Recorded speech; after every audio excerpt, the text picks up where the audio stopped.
Perhaps we could take our seats so that we can convene the meeting more or less on time. Boy, that's the fastest response I've gotten to that kind of request in a long time. Hey, Congressman, how are you? Andy? Remarkably orderly crowd.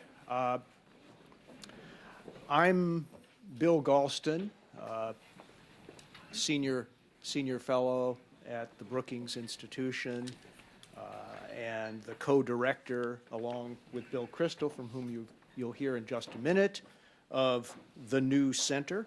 And I'd like to take this occasion to welcome all of you to the first, but I suspect not the last, New Center Ideas Summit. We have a great program, and Bill and I are going to say our piece very briefly and get out of the way as quickly as possible. But first, I thought I and then Bill Kristol would tell you a little bit about how this came to be and why we think it's necessary and where it stands. I'll tell you a story that goes back almost a quarter of a century. I was a senior official in Bill Clinton's White House, 1993. And I remember not too long after I first walked in the door, reading Bill Kristol's famous memo on why it was that the Clinton health care plan needed to be strangled in its cradle, which it was, by the way, very effective. And I gnashed my teeth, and Bill and I have been sparring partners for about a quarter of a century. Then a funny thing happened last November. We were in the middle of the 14th round of our match, and this guy parachuted in from WWE and knocked our heads together. And when we came to, we discovered that we were sitting on two stools in the same corner.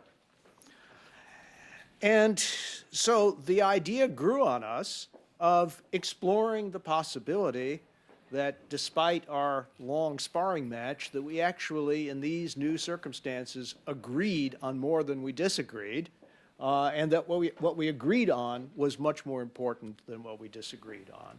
So we sat down and wrote an op-ed, which was very easy. It was so easy that we said, well, why don't we see if we can drill down a little bit deeper on the issues front. And so we got a little push and some support from No Labels, and then we ultimately became an independent 501c3 project. What you have before you today is the first draft of the first tranche of ideas from the new center. They all, broadly speaking, cohere around the economy and ways of improving both growth and participation of everybody who wants to work in the economy. They are meant to start a discussion, not to end one, which is why we are so pleased that there's so much time today for actual discussion of these ideas. We don't expect instant assent, but we do hope for engagement. Finally, why do we think this is important, and why do we hope you think it's important as well?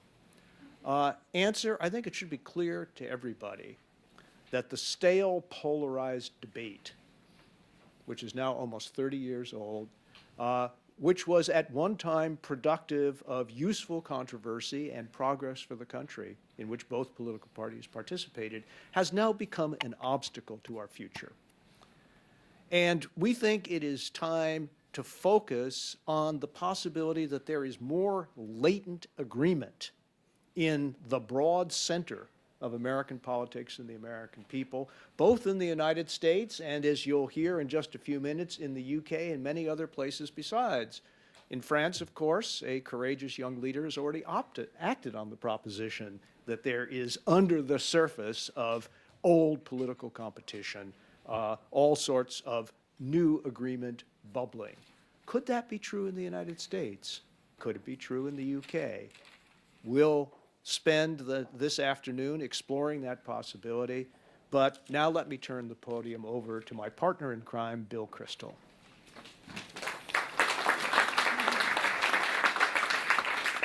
Thanks, Bill. I think Bill's story about his being in the Clinton White House and me sending these memos does date us a little bit, particularly because these memos were used the most advanced technology possible. This was one of the gimmicks that got them some attention. We faxed them out to thousands of people. I was like, wow, the fax machine, cutting edge technology. So I suppose I will use that, though, to say, I just want to make a couple of quick points. I mean, I'm happy to be part of this. Bill really has been involved with No Labels and with other efforts to do centrist public policy for quite a while. I've been a pretty cheerful partisan during most of this time and didn't see much reason to worry too much about the state, at least of the party that I've been affiliated with since I came to Washington. I was perfectly happy to vote for John McCain and Mitt Romney and think that they would do a pretty good job as president. But things obviously have changed. I do think it's a new moment. I don't think it's particularly useful to be too nostalgic about the good old days. That's why, the fax machine and alleged bipartisan cooperation, there was more of it then, obviously, in the 70s and 80s and even into the 90s, maybe peaking in the mid-late 90s. But, we're not going to recreate a world of 20 years ago. So when Bill and I agreed to do this, we both have very much had the attitude of let's take a look and see whether it is possible to just, in a few areas, to see is there a centrist agenda that's A, centrist, could actually conceivably get a fair amount of support, B, and most importantly, I should have said this is A, I guess, substantively sound, would actually address the problems the country's facing, but C, not nostalgic, not just splitting the difference, not just hand-wringing about the Tea Party on the one hand and Bernie Sanders on the other, but a real attempt to look at the issues in a fresh way. And I think when we look at, and these ideas in the booklet need to be developed much more, and some of them will probably turn out to need to be modified quite a bit. But for me, at least, I was open-minded or agnostic going in as to whether this was sort of a plausible project, I would say, honestly. And for me, I do think what I've learned is that it is. As a kind of proof of concept, there's enough there that neither party is doing that can be done to address real problems in a serious, substantive way, A, and B, there's at least the chance of getting serious political support, I think, for such efforts in the not-too-distant future, maybe not right away, though it's such a fluid political environment, as we've seen in the last couple of weeks. I think if you had predicted 3 months ago or 1 month ago, Charlottesville was 1 month ago, President Trump, in my opinion, correctly, was denounced quite correctly for what he said and did and didn't say. People resigned from advisory boards in the Trump Commission, again, I think quite correctly, didn't want to be associated with it. 1 month later, the president's yucking it up with Chuck Schumer and Nancy Pelosi. I guess Chuck Schumer's going to be here tomorrow morning. He'll object to that characterization in the Oval Office, and they're apparently, we'll see, cutting a deal on something that one would have, not the first issue one would have thought that Donald Trump might cut a deal on. Leaving aside entirely the merits of this and whether it's going to really happen and who should get credit or blame, what it shows, I think, is just how volatile and fluid the situation is. And I think it's a mistake to therefore look at the last few years or the last few months and say, oh, the possibility of serious bipartisanship or nonpartisanship is the possibility isn't there. We really don't know. I think it's and certainly younger members of Congress I've spoken to in both parties are very interested, I think, in moving forward in some of these areas. Maybe we're not going to fix the entire healthcare system or the entire tax code at one time, but can't we do something about some of these particular areas that we discuss in that little booklet, but also many others, incidentally. One of the biggest aspects of dysfunction, I think, of the system now is that one has the sense that if Congress can't fix the biggest things, it doesn't do anything, which is a little crazy. I mean, if one lived one's life that way, that would be a very big mistake, I think. And I do think lots of people got elected to the House and the Senate, and they don't think they're there simply to either rubber stamp something that leadership gives them 3 hours before the vote, or to protest something leadership gives them 3 hours before the vote. They'd actually like to legislate and do some good for the country in one or another of these areas. So I think that pendulum may be swinging. Anyway, we don't know. All we can do is try to put out some ideas and see if people respond to them. So I think this is, and I would say personally, again, in the 4 or 5 months we've been doing this, I'm much more hopeful now than I think I would have been 4 or 5 months ago as to that some of these ideas might have a friendlier and more imminent reception than I originally thought. This is sort of a 2020 project, maybe even after that. The next 2-3 years are just going to be hopeless to get anything done. I really don't quite buy that anymore. And I don't know how it's going to happen and what kinds of different coalitions one can imagine. But I do think it's a more interesting moment than one might have thought. And so I'm very happy that we were able to do this modest piece of work and put it out there, and then we'll continue to do move along this path. But the most important thing is that everyone else move along this path, because lots of other people, this is more, as I say, of a proof of concept and a spur to others to move ahead, I think, than some document that's terribly important in its own right. Anyway, that's my sort of perspective on what we've tried to do. And now I will get off the stage, and I guess we'll reappear a little bit later, but I'm going to turn it over to Kathleen Parker, who will moderate a discussion, a very interesting discussion between two political leaders whom I have admired for a very long time, Tony Blair and Joe Lieberman.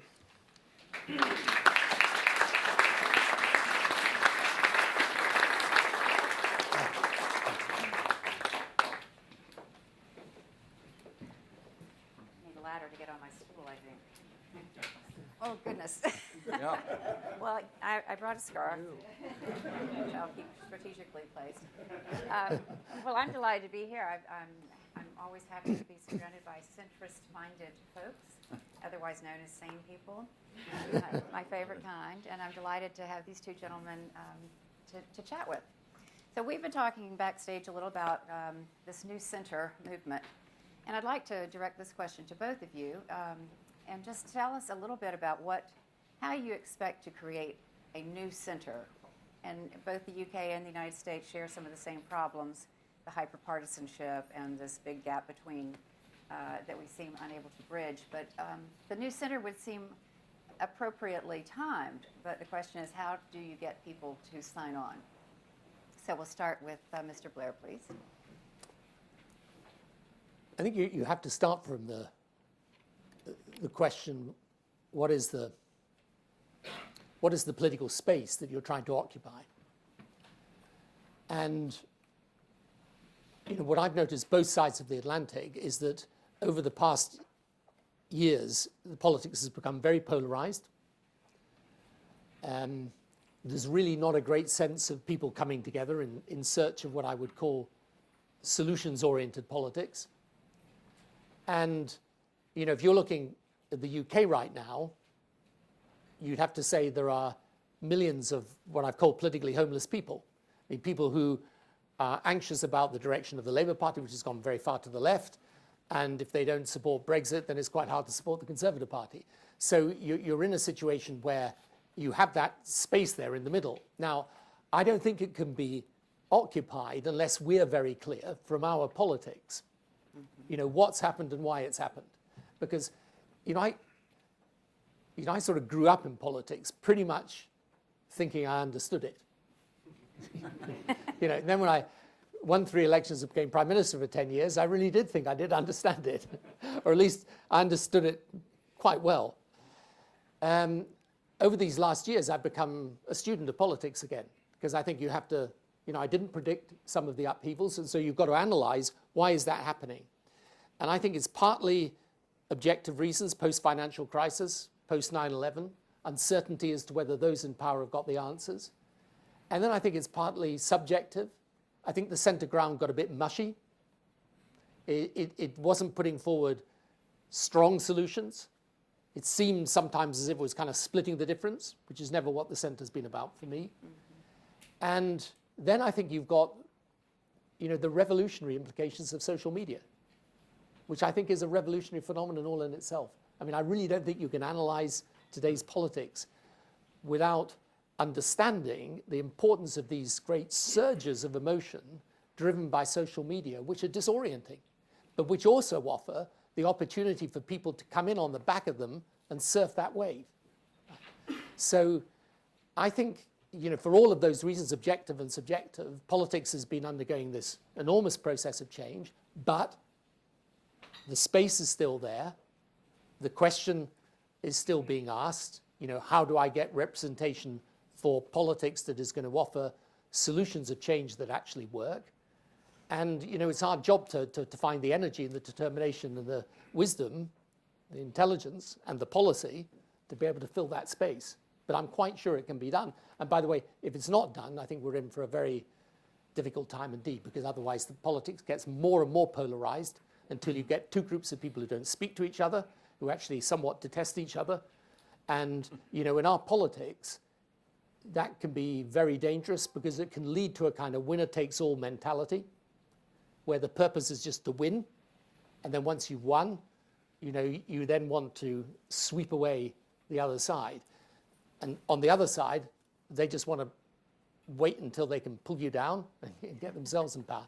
Now that's, this is basically happening, I think it's in the US, but certainly in the UK. It's all over Europe as well. So this is a global phenomenon. And, the opportunity, I think, is there. And the reason I feel so passionately about it is that I really do think the consequences of us not mobilizing that center are going to be grim indeed. Well, just to interject something here, I hate to think about a philosophical approach to problem solving as a marketing challenge. But in a sense, it is in this country. Senator Lieberman, we have a culture of that's sort of entrenched, and it has to do with winners and losers and highly competitive, left versus right. I mean, it's a template that's part of our daily culture. How do you undo that? And do you think it's even possible given the media environment that Mr. Blair described? Well, first let me, as the co-chair of No Labels, the only co-chair, because my co-chair went off and was going to be ambassador in Moscow. I would have preferred to stay here and be co-chair of No Labels. But anyway, let me welcome everybody and say how grateful we are that Prime Minister Blair is here, and Kathleen, thank you. And in a sense, to welcome our the newest offspring of the No Labels family, which is the newscenter.org, which we're very optimistic about. So on this question of, first of it, on the question of understanding politics, I thought back to something I was told way back when I was a state senator in Connecticut. We were in the midst of a very confusing political situation. One of my senior colleagues said to me, I was expressing my wonderment at it. He said, if you're not confused, you don't understand the situation. So there you go. So I would say, before I get to your question, that so much of what Tony has just said is obviously relevant to the U.S. There are millions and millions of people, I love his phrase, who are politically homeless. They don't feel that they have a home in either the Republican or Democratic Party because they feel increasingly that both parties have been taken over by the further left and the further right. And even more than that, now we get more to process, really, as much to process as to substance, that the both parties are not working together to get anything done to solve problems. And this is where we get to win or lose, and where I want to offer a strange bit of encouragement or optimism. I was fascinated this week at one point, and that's when the president had his second productive, apparently, meeting with Chuck and Nancy, as he calls them, about this one about DACA. And somebody in the press the next day or two shouted a question to him, what do you say to the conservatives in your party so angry about what you're doing? And he said in classic Trumpian style, I want to win. I want to win. And so basically working with Democrats is one way to win. So, but you're right. We're building, Kathleen, on a period of years, really. It's gotten worse over decades. But certainly was, in my 24 years in the Senate, it got increasingly partisan, less functional, more ideologically rigid, more win and lose. And as you know, after one election, what do you focus on? How are we going to throw out the guys who won in the last election? There's no time given to negotiating, to governing, to doing. And as a result, Congress particularly is held in all-time disregard. It's part of why I think Trump got elected last year. We can talk about that if you want. So we've got to get over create a new definition, maybe for the moment at least, the Trumpian definition of winning, which is winning means solving problems. Winning means Democrats and Republicans working together. As Tom Reed, winning means the Problem Solvers Caucus, which, just to put a little pressure on Galston and Crystal, in the whole galaxy of the No Labels family, we parents are most proud of the Problem Solvers Caucus. So you guys in the new center will just have to work very hard to equal that. I'm sure you can. Bill is accustomed to parental guilt, induction, stimulating, great words. Okay, I should. Aren't we all? We are. I should stop there. But there's a yearning hunger for a new center, and what we have in mind. Maybe they said it before we came in. First, starting with ideas, fresh ideas that both parties can get together on. Second, creating this site. I don't know if they talked about it. That'll do for the center what Drudge does for the right and Huffington for the left. And where does it lead? We don't know. I mean, it can certainly be supportive of the Problem Solvers Caucus and anybody else wants to work across party lines, including people in the administration on the grounds of policy. I leave it to you. Does it lead to a third party? That's not our ambition, our aim, but I'm happy to talk about it. Well, let's talk about that. Do either of you feel that this can be accomplished within the current party structure? Do you foresee having to create a third party? And in conjunction with that thought, are you thinking in terms of eventually presenting a political figure, not necessarily from this room, but someone who would be, qualified and possibly could sell himself as a centrist political presidential candidate? I guess that's for you, since We've got the Queen, not a president. You don't this is one for Joe. your problems are half solved. That's good. Well, I don't know that. I've never heard anyone say that a third party would do well in this country, so I'm curious. So the history obviously argues against it. I mean, but we have had some, two things have happened. One is, and you have to go back a long way to the Whigs, and I was with a former Republican governor the other night, and he said that he thinks we may be watching the beginning of the dissolution of the Republican Party, that it may break into pieces, as the Whigs did. One piece died, and the other piece became the Republican Party and elected Lincoln in 1860. But, you have to go back that far. We've had cases where third-party candidates have gotten a lot of votes and affected what the other parties did, most recently Ross Perot, of course. Yeah.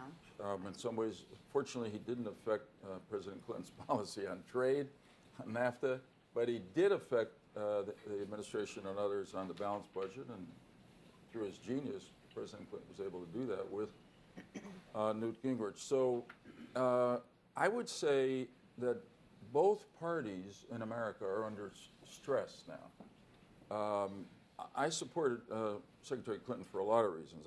Last year I was confident she would be an excellent president, just so qualified in every way, and I felt comfortable with her in terms of the positions I thought she'd take. From a political point of view, frankly, I also reached a personal conclusion that she might well be our last hope for some period of time to have a center-left Democratic Party and not a left-left Democratic Party. And wow, I hate to pat myself on the back. Maybe I wasn't a brilliant prognosis, but the party just looks like it's chasing after Bernie, really, to get as far left as they can. And there's no home for people like me in it, and nor is there going to be home for all those politically homeless centrists. The Republicans, on the other hand, and allowing in part for Trump's, shall we say, unique personality, a lot of traditional Republicans, and I don't know what you'd call them. Some of them are Bush Republicans, but it's much broader than that, are not comfortable in Trump's Republican Party. Part of the reason is they're not so sure he's a Republican, and they're right. Well, exactly. I think the last week has shown us that. He's hanging out with Chuck and Nancy.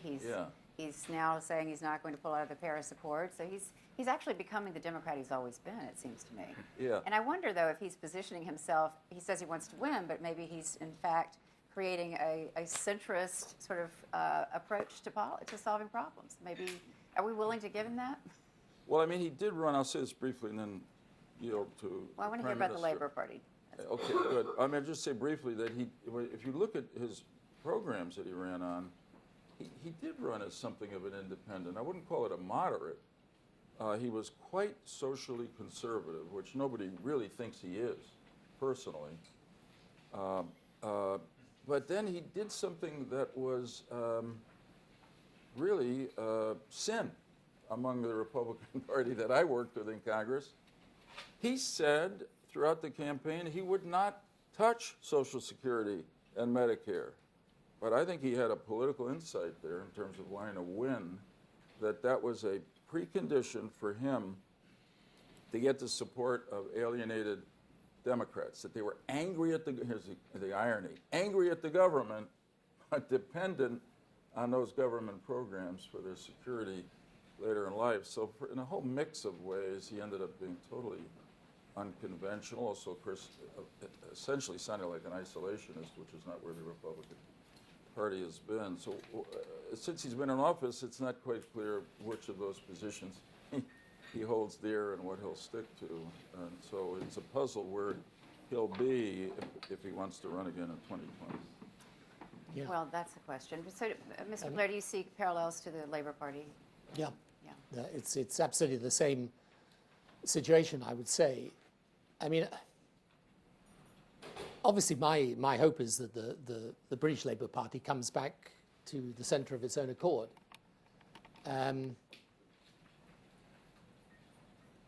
It's not clear, though, for the moment that it will. And there's a large part of the Conservative Party, that would feel more in common with the centre of the Labour Party or the centrists in the Labour Party than they would with those people who are on the far right, who either want to make immigration a great campaigning slogan or for a hard Brexit. So I think the real question is, can you establish a sufficient coherence of ideas that you're not, as it were, just like a magpie picking things, different bits? Mm-hmm. And I would say, actually, in relation to whatever your president does here, you can only establish something that is new, either with the existing party structure or outside of it, if there is what I would call a sort of broad strategic coherence, as well as merely a tactical opportunism. And that's why the policy stuff is so important, because it's got to derive from certain very clear principles. And those principles, I think, are about how you combine notions of equality with enterprise, how you, as it were, engage with the more liberal, socially liberal way that society is today, particularly amongst those people under the age of 50, as it were, how you ensure that you deal with immigration in a way that is fair, but where you're not stigmatizing immigrants or using them as a political football, and where you are prepared to make business responsible, but you actually value the notion of a thriving business sector. Now, that basic sort of set of ideas, or set of almost quasi-philosophical principles, I can see how you can build that into a series of things that people in the centrists and the Republicans or the Democrats could support, centrists in the Labour Party or the Conservative Party could support. And I think this goes in one of two ways. I either think you actually start to make a thing of cooperating. That's why I love your problem solvers caucus idea. I think it's a great idea. And by the way, you could do something very, very similar in the UK Parliament at the moment, where you either make a point of actually bringing people together across the party divide, or if that becomes very hard, then I don't think it actually matters what I say or even what Joe says or any other person in politics. At some point in time in our type of society, if you just leave this vacuum, it's going to be filled. Right. And right now in the UK, there's enormous political energy outside of Parliament, where people are saying, "Come on, this is ridiculous." And if you analyze, for example, in our situation, but you can see this in many different in the politics of many different European countries, you have a left that starts to go after two things. It targets business in a way that is actually anti-business and not in favor of responsible business. And then it starts to try and build a coalition of people based on identity, where you kind of add up this group and that minority and so on and so forth, and then you go right for an election campaign. I don't find that progressive. So, I mean, my problem, I always say this to people, my problem is not these people are too left, I just don't find it progressive. So, there's all sorts of answers to the problems, for example, of tuition fees, because they're a problem here, they're a problem in the UK, and so on and so forth, and you need to find a solution to it. But, promising everyone everything for free isn't progressive. It's just it's a mindset which is basically oppositional, and it's not geared to what you can really do in achieving government, right? So this is, very fundamental. So what I'm saying is you've got this, certainly on the left, in Europe, you've got a group of people who are pulling politics to the far left, but it's contested. And if it's not contested sufficiently by the people within the structures of parliament and party, it's going to be contested outside. And, the one thing I would say about politics today is, the one predictable element is its unpredictability. We live in highly volatile political times. And so for exactly the same reasons that some of us have not been predicting correctly the path of elections and referendums and so on, is exactly the same reason why I don't think you can predict that, because things have always been in this way, in terms of political structure, they'll always stay in that way. Now, as I say, my desire, because it's so much simpler, and because all the headwinds that starting something new are so great, my desire is for my own political party to come back to the centre. My desire is actually for the Conservative Party to do the same, because I think that's much more healthy for the country. But some things we can control and some things we can't. We can work for that, but if it doesn't happen, then I'm quite sure that powerful political energy is not just going to, it's not just going to be wandering the earth homeless forever. Yeah. If I may be real brief, Tony's raised a question that I think is really important for us to consider in an American context, which is we do have this growing politically homeless group of tens of millions. And right now, I don't see that either party is going to move to the center to accommodate them. I think there are going to be some inside the institution collaboration that may produce some results. It may affect the two parties. But we have a problem here in this country, which goes back to the earlier question that was asked, which is it's very hard to form a third party. I mean, even if there are millions of people out there wanting to have one to vote for, and the irony here is that, the parties are not in the Constitution.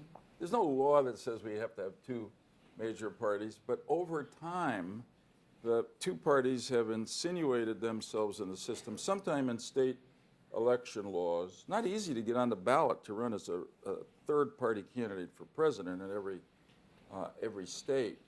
And so we'll see. Can I ask a question, Joe? In your system, for example, when you do the Problem Solvers Caucus, Yes. I mean, what happens with the individual representatives in their own political parties? I mean, are they under pressure for that, or people like that, or they They do they have problems when they're running for nomination? They are, and I'll tell you, we started out in No Labels really trying to bring... Or is that a really dumb British question? No, it's a great question. I mean, we started out trying to bring Democrats and Republicans together to talk about issues and work together. And then at some point we said, this is a political problem, this dysfunction, and it's only going to be solved politically. So we've got to encourage a group of Democrats and Republicans to get together and work together and tell them that we will have their backs. I mean, and I'll be blunt, because most of you have been involved in it. Your party may threaten not to raise money for you if you work with the other party. We're going to raise money for you, and we did that even before they began to do as well as they have been, just to show that we were serious about it. And last year we got, as I mentioned to you briefly, we got into 2 primaries where we supported, this was another spin-off operation, 2 moderate candidates, 1 Democrat, 1 Republican primary, against 2 extreme candidates, and we won both of them. So, but yeah, they're under, maybe you want to add, Tom, but they're under constant pressure from their leadership. Yeah. Well, if I could, I will say, thank you very much, Mr. Prime Minister. I'm Tom Reed. I co-chair the Problem Solvers Caucus on the Republican side. And to your point, as a member who feels that heat, and to my colleague on the other side, Josh Gottheimer, leadership feels threatened because they're losing control potentially of the process within our House and congressional activities. And then also, so what happens is because of that, they will directly put a tremendous amount of pressure on us to get back on board with our extremes in the party. But to the credit of my colleagues in the Problem Solvers Caucus, they agree with us, and kind of to those tens of millions of voices that are out there that we kind of adhere to, is we're saying enough. Enough is enough. And thank goodness we have people stepping up, and thank you to everyone in this room for the support, because without that support, we would not survive. Now we're able to survive because we have a network of those millions across the country that will stand with us. Here, here. So I think this is where your ideas for the new centre is so important, because I think here's part of the problem. I think when I was in office and in President Clinton's time for sure, there was a general spirit of optimism. People felt. People pretty much felt there weren't many problems we couldn't solve. We put our mind to it and things were making progress. I think these last years, the politics of fear and pessimism have been much more visible. And therefore what happens is that if someone comes along and says, not here's a way to solve the problem, but here's who to blame, it's a much more, especially in the social media world, it's a much more powerful galvanizing force. And what we've got to do, I think, is 2 things, is to translate the notion of cooperation into something that is a powerful political, idea, which is, in contradistinction to the failure of that type of very partisan politics, but also to have the ideas where people can have their spirit of hope and optimism rekindled. And this is where I think, I was just looking through your policy agenda around things like tax reform and infrastructure, for example. It's really important. The whole role of technology. I find as a public policy maker or politician, there's a woeful inadequacy between the interaction of the world of the world of technology that's changing the world we live in and the policy makers that are trying to deal with the outcome and product of it. We've got a whole series of issues which are obviously very, very powerful and sometimes divisive issues like immigration, where we've got to be able to provide people with the notion that you can find a way through the difficulties. So I think, this is only going to be, it's only going to be resolved if it's clear that that broad philosophical position can give rise to a policy agenda that people feel, okay, I can rethink this now. Because in the polling my institute does, we've found that this generation thinks it's done better than the last generation, but it's fearful that the next generation won't. And that generational switch is a change, by the way. That's a change. So we need to work out how we bring that back, that We're idea. going to open the floor to questions, but I want to just ask you one more quickly. You brought up immigration. You've changed your views on immigration, and we tie that to Brexit, which you think you've made some pretty stimulating suggestions for how That's a polite way of putting it. how Brexit could be reversed and also help with the immigration concerns. Yeah, I mean, truth, I haven't reversed my views on immigration really, but the majority of immigration in the UK is non-EU immigration, but the immigration issue, including EU immigration, really was the driving force behind the Brexit vote. And, my view is that what people want on immigration, or at least where you can galvanize a majority, is they want rules but not prejudices. Okay. But what they fear is there aren't rules. And where there are no rules, then they get anxious. and they see their communities changing around them. And then I think in Europe, particularly in the UK, there are cultural questions, particularly when you get people in from conservative Muslim backgrounds and people feel they don't really share our value system. So you've got a range of very specific immigration problems, and then you've got a very clear generic problem, which is around the absence of controls. And in my view, you've got to listen to those concerns. You can't just condemn them out of hand. And if you don't listen to them, then people feel you just don't get it. And this is what we're trying to do, is to articulate an immigration policy that allows us to proclaim why immigration is actually overall a great benefit to our country, to root out prejudice against immigrants wherever it is, but to make sure that people feel that the system is a system and that it has some integrity to it. Okay, so we do have a microphone, and we have our first hand raised here. Or we have this one, Jane Harmon's. Hi, everybody. I'm Jane Harmon. I'm an old centrist. And I'm also an escapee from the United States Congress. I left in my 9th term to head the Wilson Center because the partisanship was insufferable. And being in a nonpartisan idea factory is much more pleasant. I think the brilliance of this is that you have a series of substantive ideas. You have a vision for the center. And I certainly agree with Tony that it's not just the middle of the spectrum. It's a place where you can actually come up with an active program that could appeal to both sides. But my question is, given the holy grail in Congress, maybe true in Britain too, which is now getting reelected, which trumps solving problems or helping the country, can you how important is process? It's not just about a third party, but I'm from California, where we have changed process. We have citizen commission drawing congressional lines. We have what's called a jungle primary, where both parties run, and the top 2 vote getters are the runoff, and it could be 2 Democrats or 2 Republicans. And a third piece that we haven't been able to figure out is money, getting some money out. So my question is, in addition to a really brilliant set of ideas that both parties could buy, how important is it to change process? Well, it's very important. I mean, I think we've decided for now that we can't do everything, and other groups are working on that, on changes in process. But I think the California initiatives in this regard are very important because, as you know, they respond to one of the big causes of the partisanship, particularly in the House, which is that of the 435 seats, generally speaking, analysts think that only about 90% at most are competitive on election day. It's all about the primary. 10%. Pardon? 10%. I'm sorry, 10%, 90% are not competitive, right?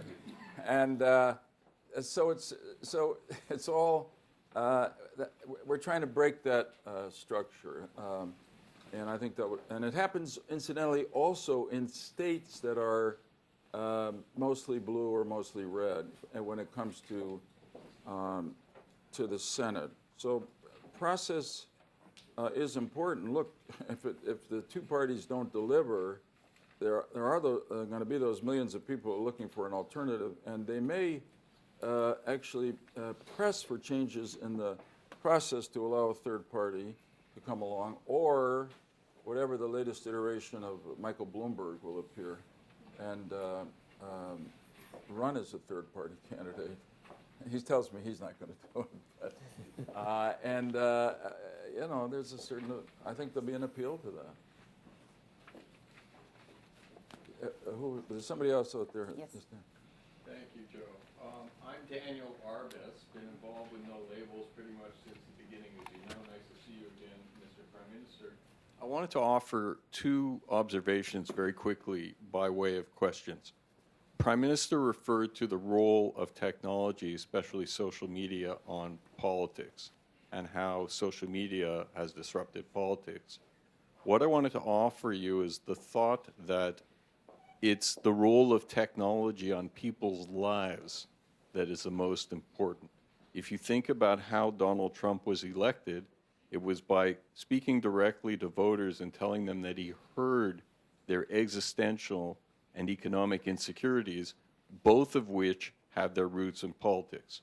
existential insecurity has to do with, in technology rather, existential insecurity has to do with people's sense of vulnerability to decentralized non-state actors propagating terror.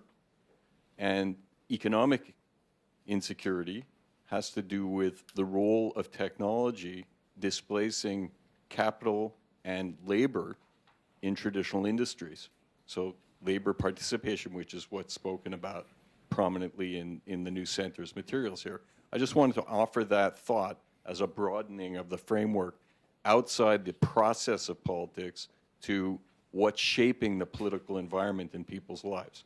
And then second, Joe, and thank you again for recognizing the question, I wanted to make the observation that you and I have spoken about before about our two-party system.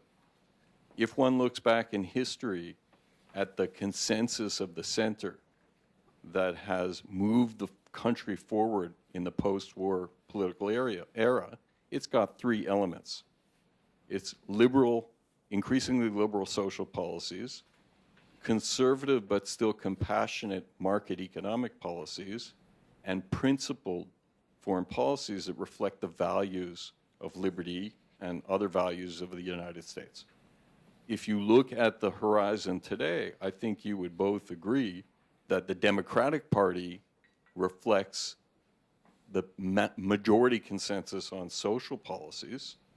The Republican Party is closer on economic policies, and at the moment, foreign policy, as we all know, is a jump ball. I wanted to raise that as a framework for you, Joe, and a framework for you, Prime Minister Blair, just to comment on in both of those areas. Thank you. I mean, I'd start briefly. I think, Dan, what you've raised is very important, and there is a way in which part of what's happening now in both parties here in this country is a rejection, in part or in whole, of some of the big ideas, big policies that have really structured the world after World War II. And they have worked incredibly to create wealth, to diminish poverty, I could go on and on. We're living longer as a result.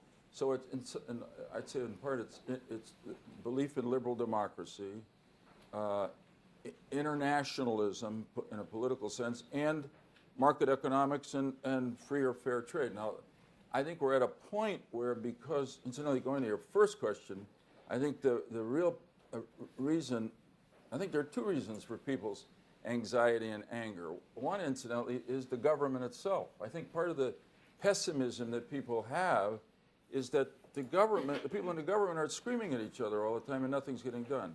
I actually think that, though you can't say on the substance, the Trump-Schumer-Pelosi agreement on the three parts of the budget, et cetera, was an enormous deal. It created peace for 3 months, and I bet the president's numbers are going to go up as a result. I mean, he got something done, so that's part of it. But the other part, and this really is the cause of what's creating the anxiety, and it's not, although I agree with Tony about what has to happen with immigration, it's not immigrants. The real cause of dislocation economically is a force larger than whether we can secure our borders. It's the extraordinary pace of technological change, which, generally speaking, has benefited most of us and is, in terms of medical system, keeping us alive longer. We can go on and on. Better information access, entertainment, et cetera, et cetera. So, so I think you're right on target. Now, it may sound unfashionable to say, oh, we're here to protect and we never will say this, here to protect the foundation points of the post-Second World War, Second World War world, but I would never phrase it that way, but there were parts of it that have really worked, and we don't want to throw them out in some burst of populistic emotion. They need change. Nothing should stay the same, and that's what we're talking about. Yeah, no, absolutely. They need renewal, and I think this is what's very important. It's a long way down there. You did it. Yeah, you see, I think Dan, your 3 points are actually very interesting just to spend a moment on. So, social liberalism, as I was saying earlier, I think for the younger generation, but actually for us, right, is something we welcome. And the left has more traditionally championed that. The thing is this, though. You've got to keep true to its intrinsic benefits and not let that trend into something that can become actually very off-putting for people. So one thing I notice now is that people who defend social liberalism or articulate social liberalism can do so in a very illiberal way, in a way that actually starts to put people off. Right? So if you're hearing that, and you're seeing, for example, on college campuses, people being kind of shouted down and not allowed to speak, or if you think that perfectly justified concern to make sure your law enforcement is fair in a racial sense, right, then comes into apparently or seemingly anti-law enforcement officers as a whole, right, you are going to alienate people. Right? And you're going to give the right something that they will campaign on very strongly, and they'll touch a lot of people on that. So social liberalism is absolutely correct, but it's got to be, as I say, true to its intrinsic values. Likewise, when you come to the second part on the economy, which is usually more favored on the conservative side, in a world of accelerating change, and this is absolutely key because the whole, big data, AI, automation is going to be changing the whole world of work. The free market can't be you're on your own. Right. So again, that is going to require adjustment because it was never supposed to be the free market for the worship of the market, but the free market is the most effective way to produce wealth with an obligation to use that wealth fairly and to distribute it fairly too, to help those without. And then when you come to foreign policy, foreign policy, the context will be very different today because we're going to grow, the 21st century is going to be a multipolar world. But the basic international engagement and the belief that this is important, that's got to stay with us. So my point is that when you look at your 3 elements, I totally agree, those are the 3 elements that really drive our politics. There are sensible centrist positions on each of those things that actually the purpose of it will be to return those things to where they should be. And, just one other thing, which is to say, despite everything, Macron's victory in France was extraordinary, and, Angela Merkel will probably be returned in Germany, and with some sort of coalition, which will be, again, pretty much in the center. But what's interesting to me is about the Macron victory in particular, when we did polling of the French electorate, the numbers that want to change were 90%. Right.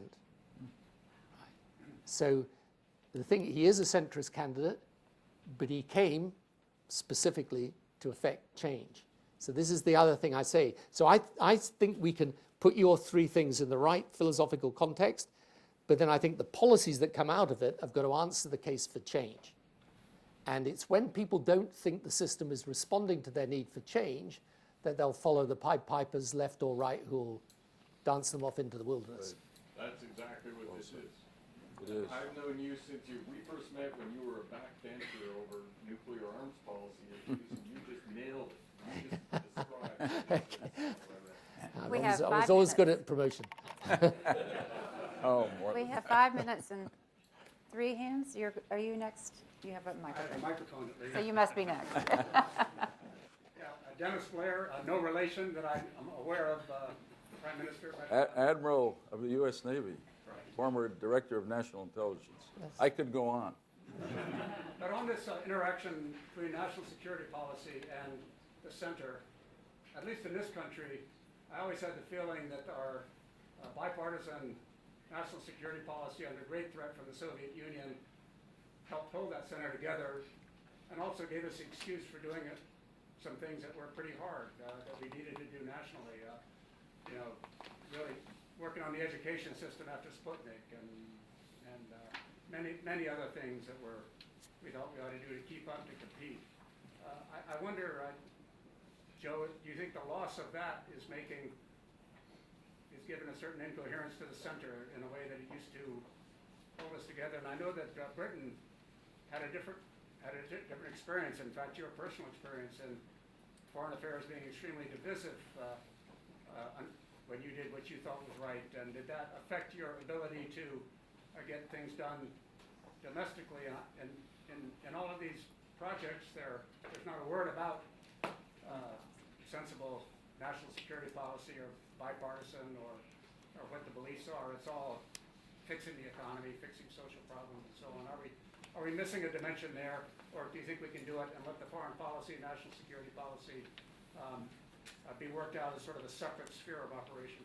Well, I should leave that to Bill and Bill, but I mean, my own feeling about it is we're starting with domestic policy, and I think eventually we have to get to foreign policy. We've talked some about the importance of defending the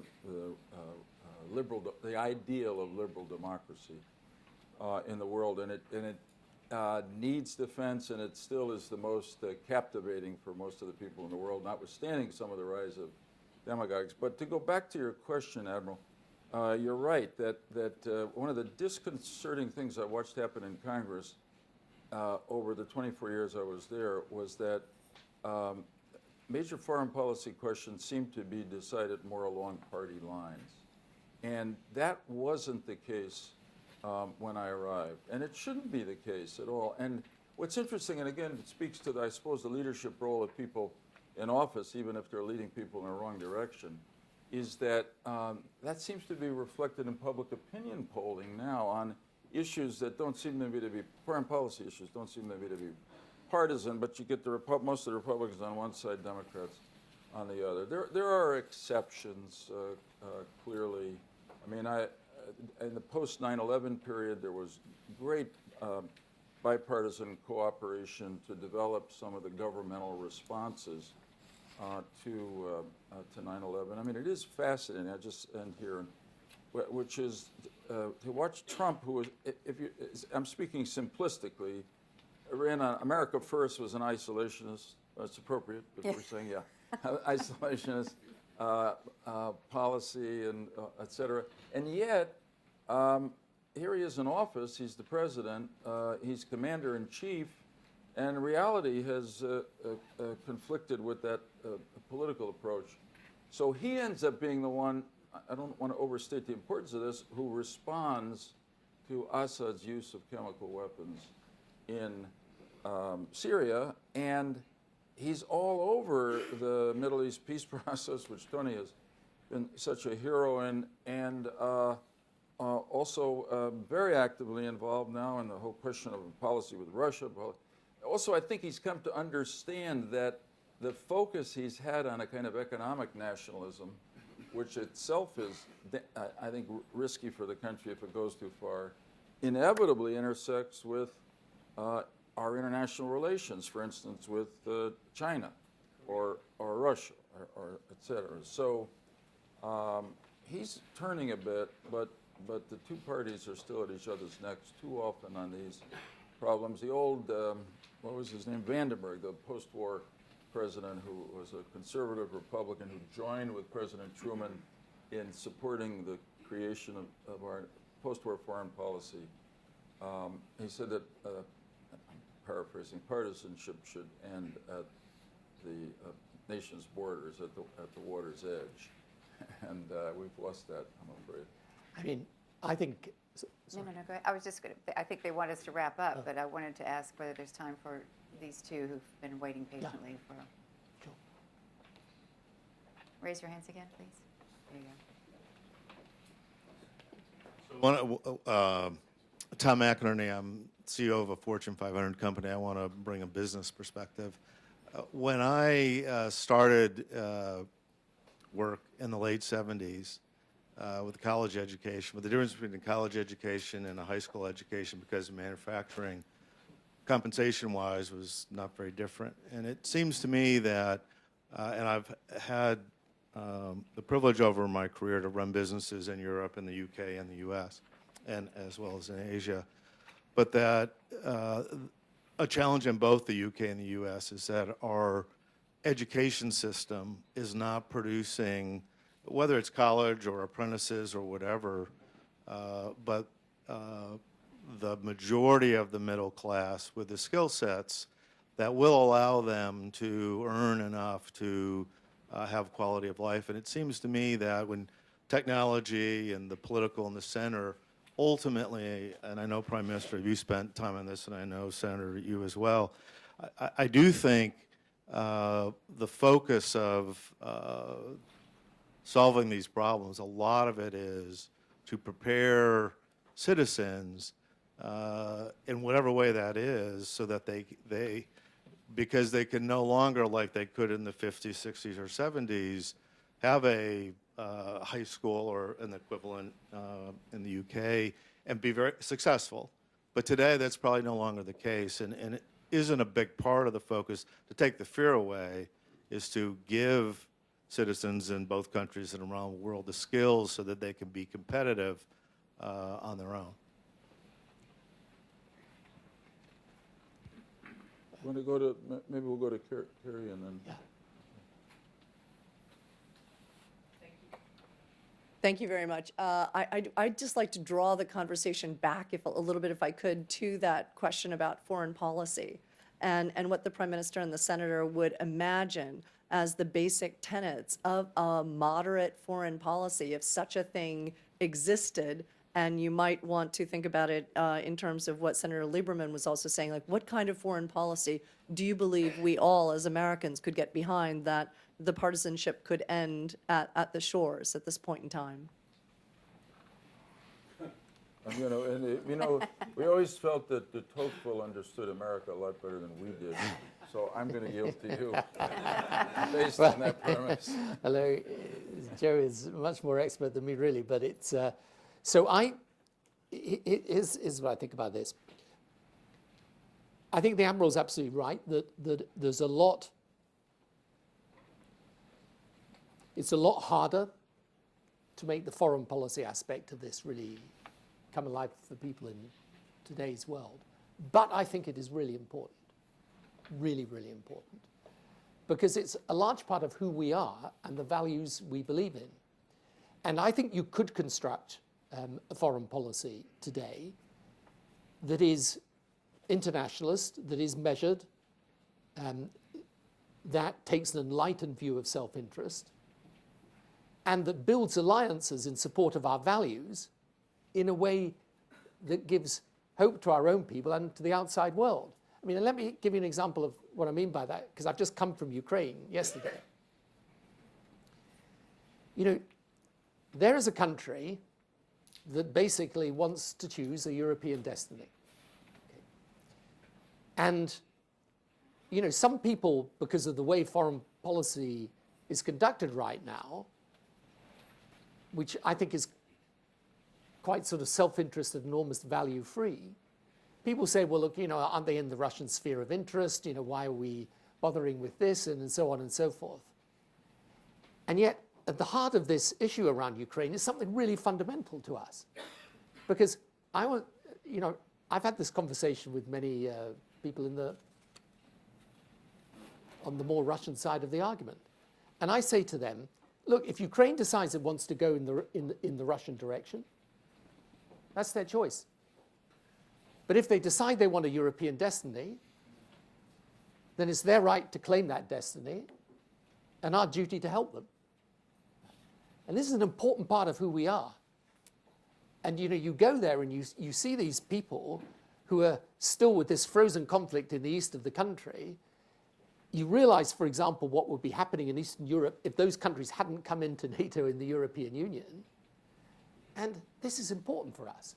Now, okay, and I went through Afghanistan, Iraq, and so on, and I know all the difficulties of foreign policy. But ultimately, you know, this is fundamental to who we are. And it's certainly absolutely fundamental to my politics. I don't believe we're just about interests. We are about values. And I know many, many people around the world who look to this country and look to my country as a source of inspiration. And if it all becomes about frankly, well, my country comes first. You guys, if it suits us, yes, but if it doesn't suit us, I'm afraid you can just be traded away. No, this to me is not acceptable. So I think it's difficult, but I do believe that you can get people behind this. I have a situation. Sorry, I'm going, but I mean, I have a situation where, right now in the left in the UK, if the American president comes to town, there'll be masses of people out in the street protesting. Right? You can get a protest going about Israel, the click of a fingers. There's virtually no protest about what's been happening in Russia and interference in Syria and the interference there at all. These are not progressive positions. So I think this is a very important part of the debate, actually. Anyway, I've gone too long, but I think. All right, well, I let them Well run over done. a little I bit agree. because I could listen to them talk for several more hours, but I think that I'm going to stop now. Thank you, Prime Minister Blair and Senator Lieberman and Kathleen Parker for a terrific panel. Good. Thanks so much. Enjoyed a lot. Thank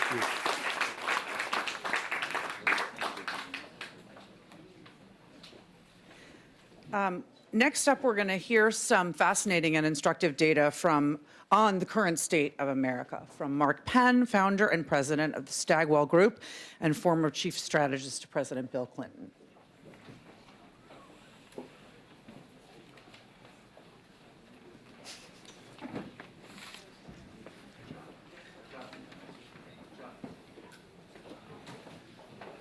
Okay. I'm going to give you American public opinion kind of in a nutshell in just a couple of minutes, and so that I think you kind of reset kind of where America is from where you read where America is. The first thing I'd say is these are the happiest unhappy people I have ever seen in my polling life, right? Or I should reverse it. They're the unhappiest happy people I've ever seen in my life. Meaning, if you ask them, is the economy on the right track or the wrong track, they say the economy is on the right track. If you ask them, is the country on the right track, on the wrong track, almost 65% say the wrong track. If you ask them, is the economy growing, 2/3 say the economy is growing. If you ask them, are they getting the American dream, over 60% say they're living the American dream or expect to live it. They're relatively as satisfied with the economy as I have seen since pretty much 1996, to 2000, right? And yet, they're as unhappy with the direction of the country, which means that their unhappiness is quite deep, but it's paradoxically not about the state of their own lives, which is typically the root of unhappiness. So, who does the public like? Basically, no one. Bernie Sanders is the only one who has, of the well-known figures, over 50% rating, and that's been declining as he started to get involved with issues. People liked him when he was kind of more avuncular and out there, but now that he got in issues, he's coming down. What do they think of Trump? Well, somewhere between, depending upon what poll you read, 35% and 45%, and frankly, he got 46% in the last election, and almost all of his base in every poll shows that they're sticking with him. So I'm a little dubious of polls that put his support down in the 30s, just when you look at what he performed and what his voters say about him. Hillary is actually getting less support than Trump, because not only is she not liked by all the Trump voters, but the Sanders voters don't like her, leaving an even smaller sliver of the election for her. Now, 58% don't like the Democrats and say that they're doing a bad job. Now, it was about 60% who didn't like the Republicans. That is now 68%. So who do they like? No one. Who do they dislike? Everyone. They think the media is biased. They think the courts are filled with judges that decide things on politics instead of law. And so they're about as disillusioned with their institutions, while at the same time about as happy with their own lives, have more smartphones, televisions, we sold a record number of cars in the previous number of years than you can imagine. Now, of course, there are About a third of the country is unhappy economically, so don't let me try to suggest that everyone is happy. There is a solid third, but it's not 2/3 that are unhappy. It's about a third. Where do they come out on issues? There is no central issue. If you go back to classic times of unhappiness, usually a single issue, say the economy or jobs or inflation or healthcare, would dominate the scene. Jobs and the economy are slightly higher issues, but no issue is really more than 15%. Do they favor common sense or problem solving or centrist solutions to most problems? They absolutely do. Take Korea. 90% think that North Korea should get nuclear weapons, but most people do not want to attack North Korea. Most people want to give North Korea the toughest possible sanctions. So they want the problem dealt with. They don't want to go to war. They do want to put sanctions on. Where are they on immigration? Well, 62% don't want a wall. 80% don't want sanctuary cities. They do want people who are here, children who are brought here to have work permits. They do want to resolve the issue somewhere in the center. They don't want open borders. Now, someone here said, hey, don't worry, we're all social liberals now. That's not entirely true. There's a lot more social conservatism that drove both the Trump victory and the Republican Party than, frankly, Democrats and people sitting in New York City really want to admit. But whether it comes to finances or health care, they don't want single payer. They don't want full free market solutions. There is time and time again clear centrist momentum for solutions to our problems. Why is that? Ask them if they're conservative, liberal, or moderate. Liberals are only about 25% of the country. They made a big change in the last 5 years. They were 24. Now they may be up to 27. Right? Conservatives are about 35, and moderates are about 40%. As I've said before, the problem is America is much like a restaurant with chicken and fish on the menu, and everybody wants steak. Right? And what does that mean when I say that? I mean 54% of the Democrats are liberal, 66% of the Republicans are conservative. Every person who wants to run for president or get the approval of the voters of their party is driven increasingly to the extremes, and the result is the large centrist group, the steak eaters, if you will, don't have anything to eat, it's not on the menu, and they're being gradually disenfranchised. Now, in all of this discontent and all of this rancor, what is the one question that I get 91% agreement on? That one question is, should people from Democratic and Republican parties compromise on their differences to resolve problems, or should they stick to their principles? 91% say compromise and find solutions, which is why the Problem Solvers Caucus, when they started to come out with bipartisan solutions, whoa, all of a sudden, a light bulb went off, right? And that light bulb is that as divided as the public may be, the truth is they're united on the idea that we ought to find common sense, centrist solutions to our problems and move forward. Finally, I would say, if you're looking for, I wouldn't say finally, almost finally, I would say behind all public opinion are really the two movements of globalization and technology and how they are affecting our society.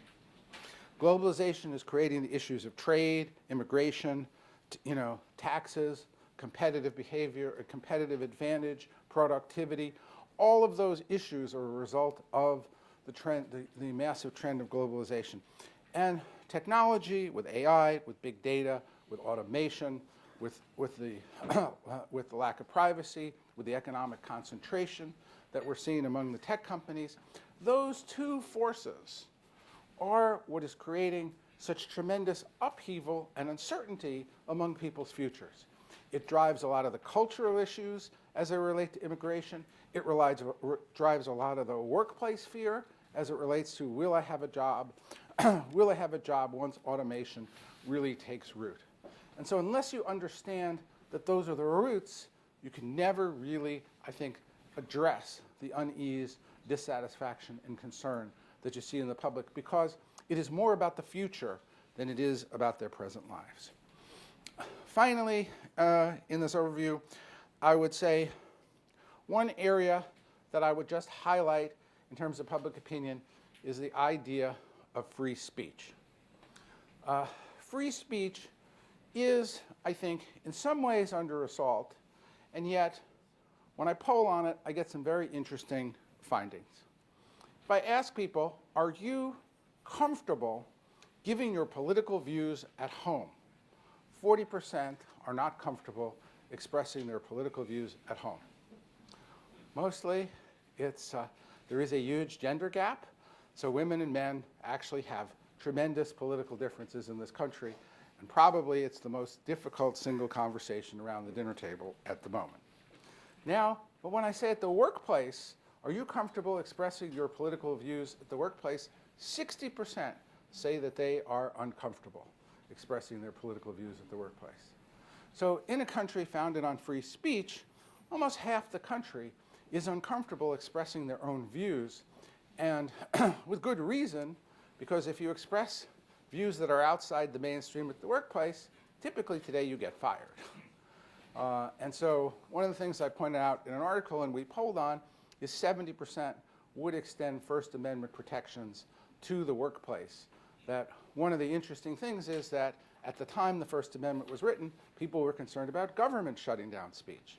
They didn't have the phenomenon of an online mob going to your employer saying that you have to be fired, and your employer firing you because he or she cannot say, I can't fire them because of the First Amendment. They instead fire them. And so you're having this increasing discomfort with people, particularly, I think, in the center, being able to express their views, and you're seeing the extremes having more and more of the public voice in the parties, in the media, almost taken as a given that there's no point talking about issues and trying to find centrist solutions, because centrist solutions displease people on the right and they displease people on the left. Those people govern the debate, and then that kind of discussion is discarded. So I'd highlight, just to review, we are a divided country. We're a divided country that right now doesn't like its institutions, doesn't like its leaders, but wants to see bipartisan cooperation, has a surprisingly common sense view of the solutions. I would be concerned about the two issues of globalization, technology. Have we made some mistakes in how we've prepared society for how they're playing out? And what is happening to what I think Tony Blair talks about as liberal democracy that is founded on the ability to have free speech, debate, and discussion. Thank you.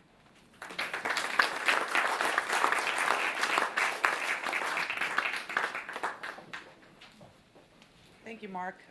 We have a little set change going on here before our next panel. Maybe started with Real Clear Politics, and I'm excited to be included in this today. Most often when I speak to groups, I talk about Congress, and I warn them that it's not my fault when I get up. It's really nice to be here today to talk about something positive. I'm really impressed by the work that Bill Galston and Bill Kristol have endeavored upon. And I urge you today, or in the week that follows, to really give this a read. You will learn a lot, and it will make you feel a lot better about some kind of consensus for common sense, reasonable starting points for a path ahead that both parties should be able to embrace. And I'm also really impressed by the panel of experts that we've put together today to talk about the different proposals in the book, Ideas to Recenter America. And my stars are here. I'm going to let them sit down. Welcome. What order are we going?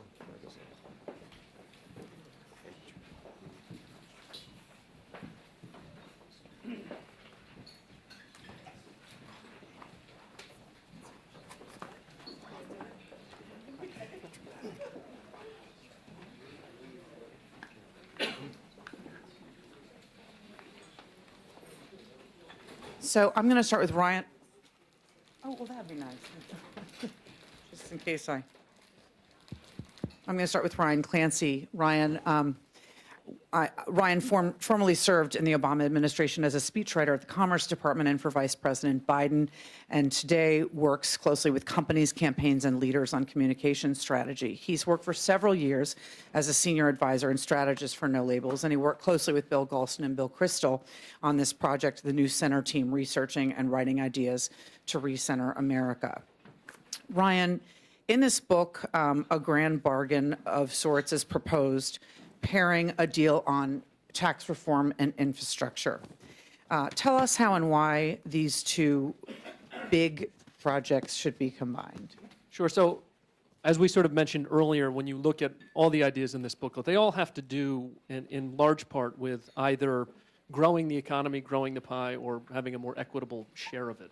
I think what we see a lot is Republicans, certainly in America, focus a lot on growing the economy, the left increasingly on the who gets what. But when you focus on both to the exclusion of everything else, you don't really get either.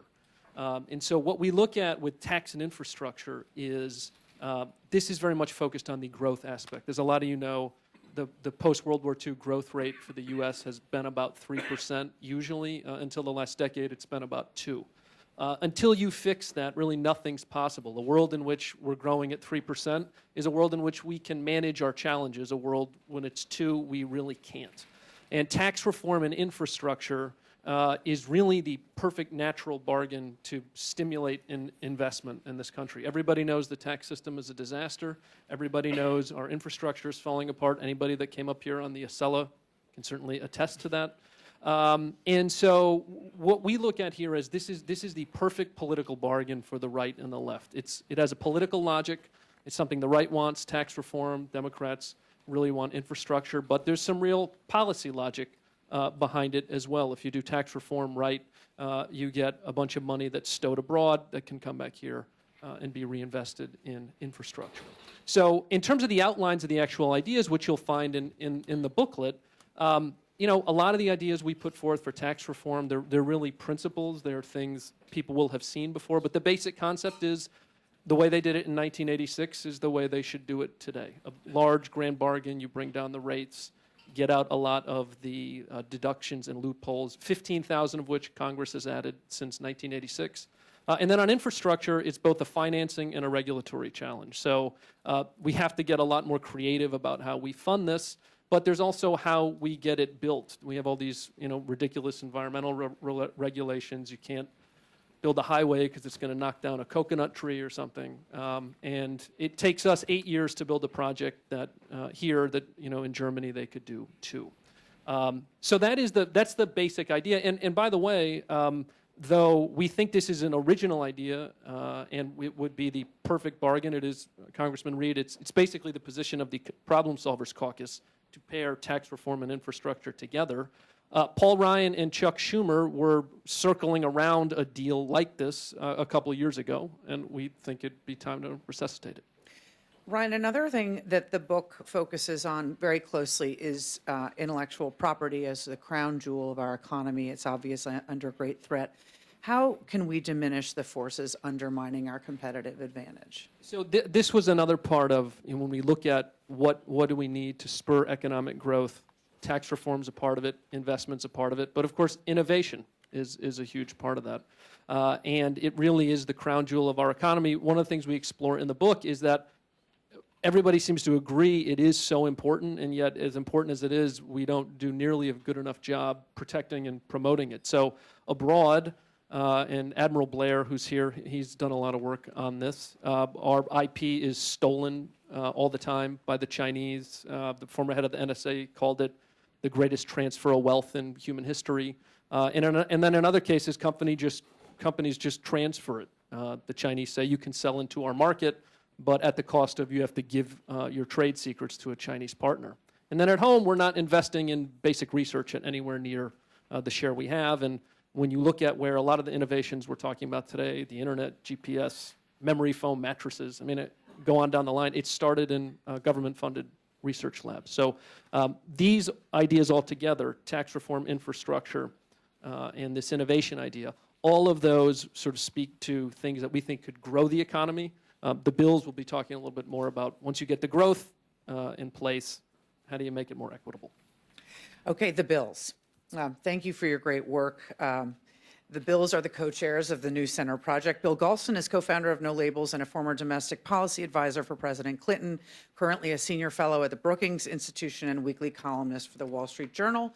Bill Kristol is, of course, founder and editor of the Weekly Standard and longtime strategist and thinker in the Republican Party. He previously led the Project for the Republican Future, where he helped shape the strategy that produced the 1994 congressional victory. Two ideas your book focuses on. There are 10 million able-bodied, able-minded people who should be working in this country, and for those working, stagnant wages don't pay for their basic living needs. Can you both separately, I'll start with you, Bill Galston, talk about inclusive growth and what policies can help get us there? Well, Bill Kay and I've actually divided this up, and I'm the Democrat, so I'm going to be the tough guy on work, and Bill's the Republican, so he's going to be the soft-hearted guy on inclusion and fairness. Seems only right. And our message is really very simple. We want growth that benefits everybody who's willing to contribute to it, as well as those who are too young, too old, or too infirm to do so. That's a basic principle of the new center. And if you ask where does growth come from, well, there are a lot of business people in this room, and I think you know the answer to it. Part of it is productivity, and part of it is a growing workforce actually working more hours. Hours worked times productivity per hour, and there's your economy.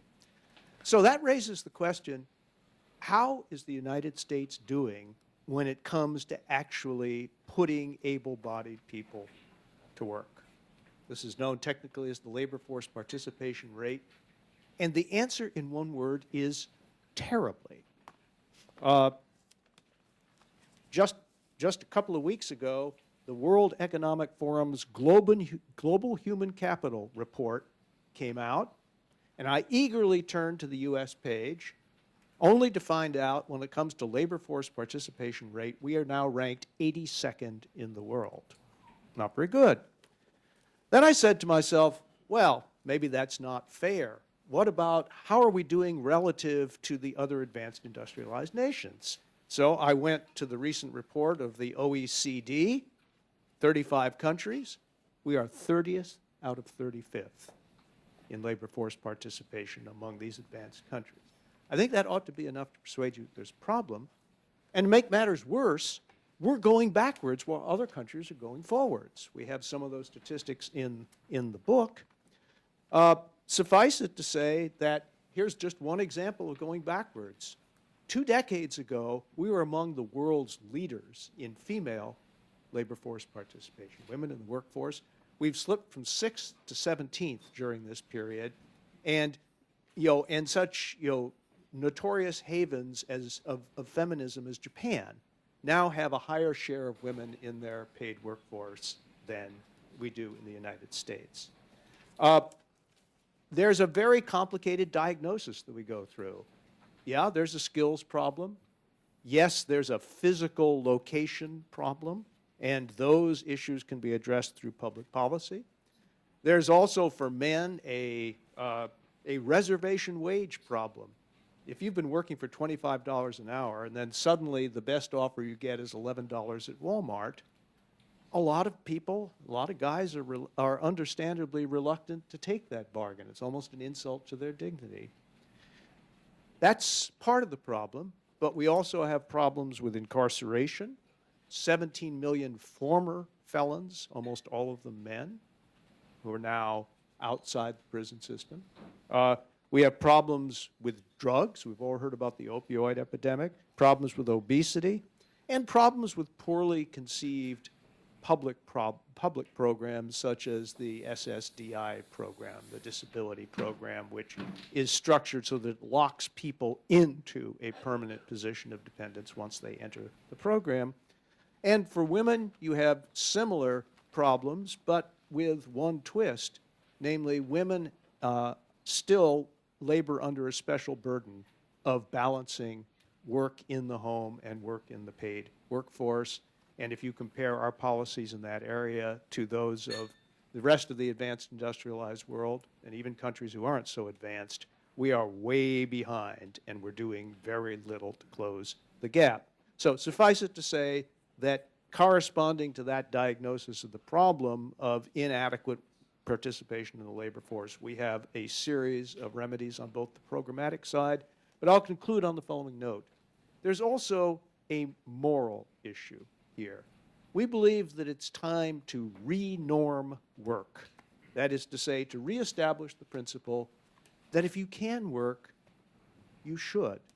Because if you don't, then you're not contributing to the economy and will probably end up as a draw on the labor of others. If you can't work, that's understandable and perfectly acceptable. But if you can, it's not.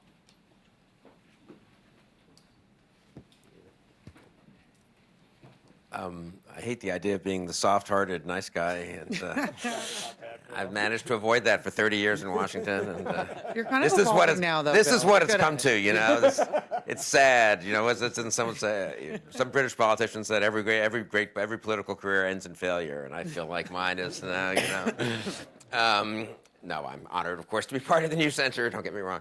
And actually, I do think it's a new moment and it requires new thinking. I want to actually. Just one footnote, though, before I talk a little bit about the policy stuff. I want to make clear, I mean, I was talking with Tony Blair about this, and it occurred to me that maybe one of us should have made this clear at the beginning. This is a book of policy ideas. This is not a comprehensive answer to the Trump phenomenon or to the Trump and Sanders phenomena, and shouldn't be thought to be, and certainly Bill and I wouldn't want you to think it be. I mean, think it's extremely important, leaving aside whether these policy ideas get implemented or not, whether or not the problem solvers succeed in particular policies or not, to defend liberal democracy, to defend the rule of law, to defend constitutional norms, to defend the liberal international order, period. I mean, so the policies front is related, of course, but is somewhat different. So I don't want to make it seem as if, our answer, the full answer to the problems we face, either in Europe or here or elsewhere, is, some clever public policies that will work better. I think that's really important, but it is also important to step back and make that defense. A lot of us have done this in other contexts, and that wasn't the point of this effort. I do think the two are related in this way. In the real world, however, the strength of liberal democracy and of the liberal world order, for that matter, is related to the success of public policies. I mean, it just is harder. Liberal democracy at home will be more vulnerable to demagoguery if you have financial crises, 1% growth, failures in foreign policy than if you have reasonable successes, and if you have a system that doesn't seem responsive. So this book doesn't address a whole ton of process reforms, congressional reforms, governance reforms that also would be worth that many people have addressed. That certainly No Labels is addressed, and Bill and I and others on this, everyone here probably has over time thought a lot and talked a lot about those things too. So this is not the one solve, the one solution to the problems we face in the country. I do think it's important, though, on the growth issue. The way I would put it is this, very briefly: is I think Democrats like to, attack, or let's see, Bernie Sanders Democrats like to attack Wall Street. Let's say the organized fraud. I think Sanders said Wall Street's simply a system of organized fraud. Wasn't that what he said? I think in the campaign, over and over and over, which is a pretty astonishing thing. I mean, Trump is astonishing, and I yield to no one in my dislike of many things that Trump said. But Sanders, in a way, didn't get quite enough grief, in my opinion, for sort of saying as if tens of millions of Americans are just participating in some fraudulent effort. I mean, that's all that Wall Street is. It's really a sort of shocking thing to say. So the Democrats, on the left at least, want to simply attack various forms of big business. Republicans when asked about some particular problem, want to say, well, it's the market. You can't really do anything about it. Neither of those can really be an acceptable answer, I think, to the real challenges we face. And in particular, on this precise point of inclusive growth, it's just a fact. It doesn't require any malevolence on anyone's part, any ill intention, that the returns to capital over the last 20 years, certainly strikingly since 2009, however, have been wildly better than the returns to labor. If you own stocks, you've had a nice comeback from 2009. If you own property, most places have come back, and a lot of people have done very, very well. If you depend on your wages, you haven't fully come back from 2009, and even you have barely now come back to where you were if you're middle income, lower middle income, to where you were in 2000. So that's just a fact, and it's a problem, and it doesn't answer. Maybe that is, in fact, the market working in a new world where technological growth and technological disruption and globalization has changed the balance of power between capital and labor and advantaged well-educated people more relative to less educated people than used to be the case. But you still have to address that then. I mean, seeing that it's a product of bigger forces beyond our control doesn't mean that one gives up. I think too many Republicans have taken the view that, well, we can't do anything about it, and we're not going to sign on to Bernie Sanders' program, so there's nothing to be done. And we did try in this book to suggest at least the beginnings of ways to be serious about helping working class and middle class families, and especially helping wages, making work pay. And that was Clinton's slogan. But it's really been a bipartisan commitment in America for decades and forever, really. And there's something wrong when when work doesn't pay. It's wrong both in and of itself, and it's also very bad, as we've seen, I think, in the last couple of years, for loyalty to the political and economic system. I mean, there's nothing that we've created an environment inadvertently where demagoguery has become easier and easier, and we're now paying the price for it. Next, I'm going to go in order of my topics to Jonathan Cantor, who is here, and Franklin for who are going to talk about challenging the titans of technology. Jonathan Cantor is a partner at the antitrust group at the Paul Weiss Law Firm, where he's led a number of cases litigating anti-competitive business practices in America and around the world. He also formerly worked with the Federal Trade Commission. Franklin Foer, staff writer for The Atlantic Magazine and former editor of The New Republic. He's also a fellow with the New America Foundation, and just this week released his new book, World Without Mind, The Existential Threat of Big Tech, which explores the hidden and not so hidden ways that a few big tech companies are influencing all of our lives. Gentlemen, one of the focuses of the ideas to recenter America is the issue of antitrust, and that in America, historically, the breakup of Standard Oil and the same thing with AT&T were that these changes were made following a wave of consumer pressure. But these companies, these tech companies, are incredibly popular, and most consumers remain unconcerned either about data collection or other issues and the threat to privacy. How were these companies able to concentrate their power and to grow, and what should be done to affect any negative consequences? And I'm going to let Jonathan answer first. Great. So thank you. And you're absolutely right. I mean, the antitrust laws go back a long way in our country, dealing with bottleneck monopolies, oil companies, railroads, telecommunications, operating systems, mainframe computers. When we look at the tech titans today, they are essentially all of those combined. They are the infrastructure for our new economy. But what we have is these markets that, and you ask the question, is how do they get so big so fast and unchallenged by the antitrust laws?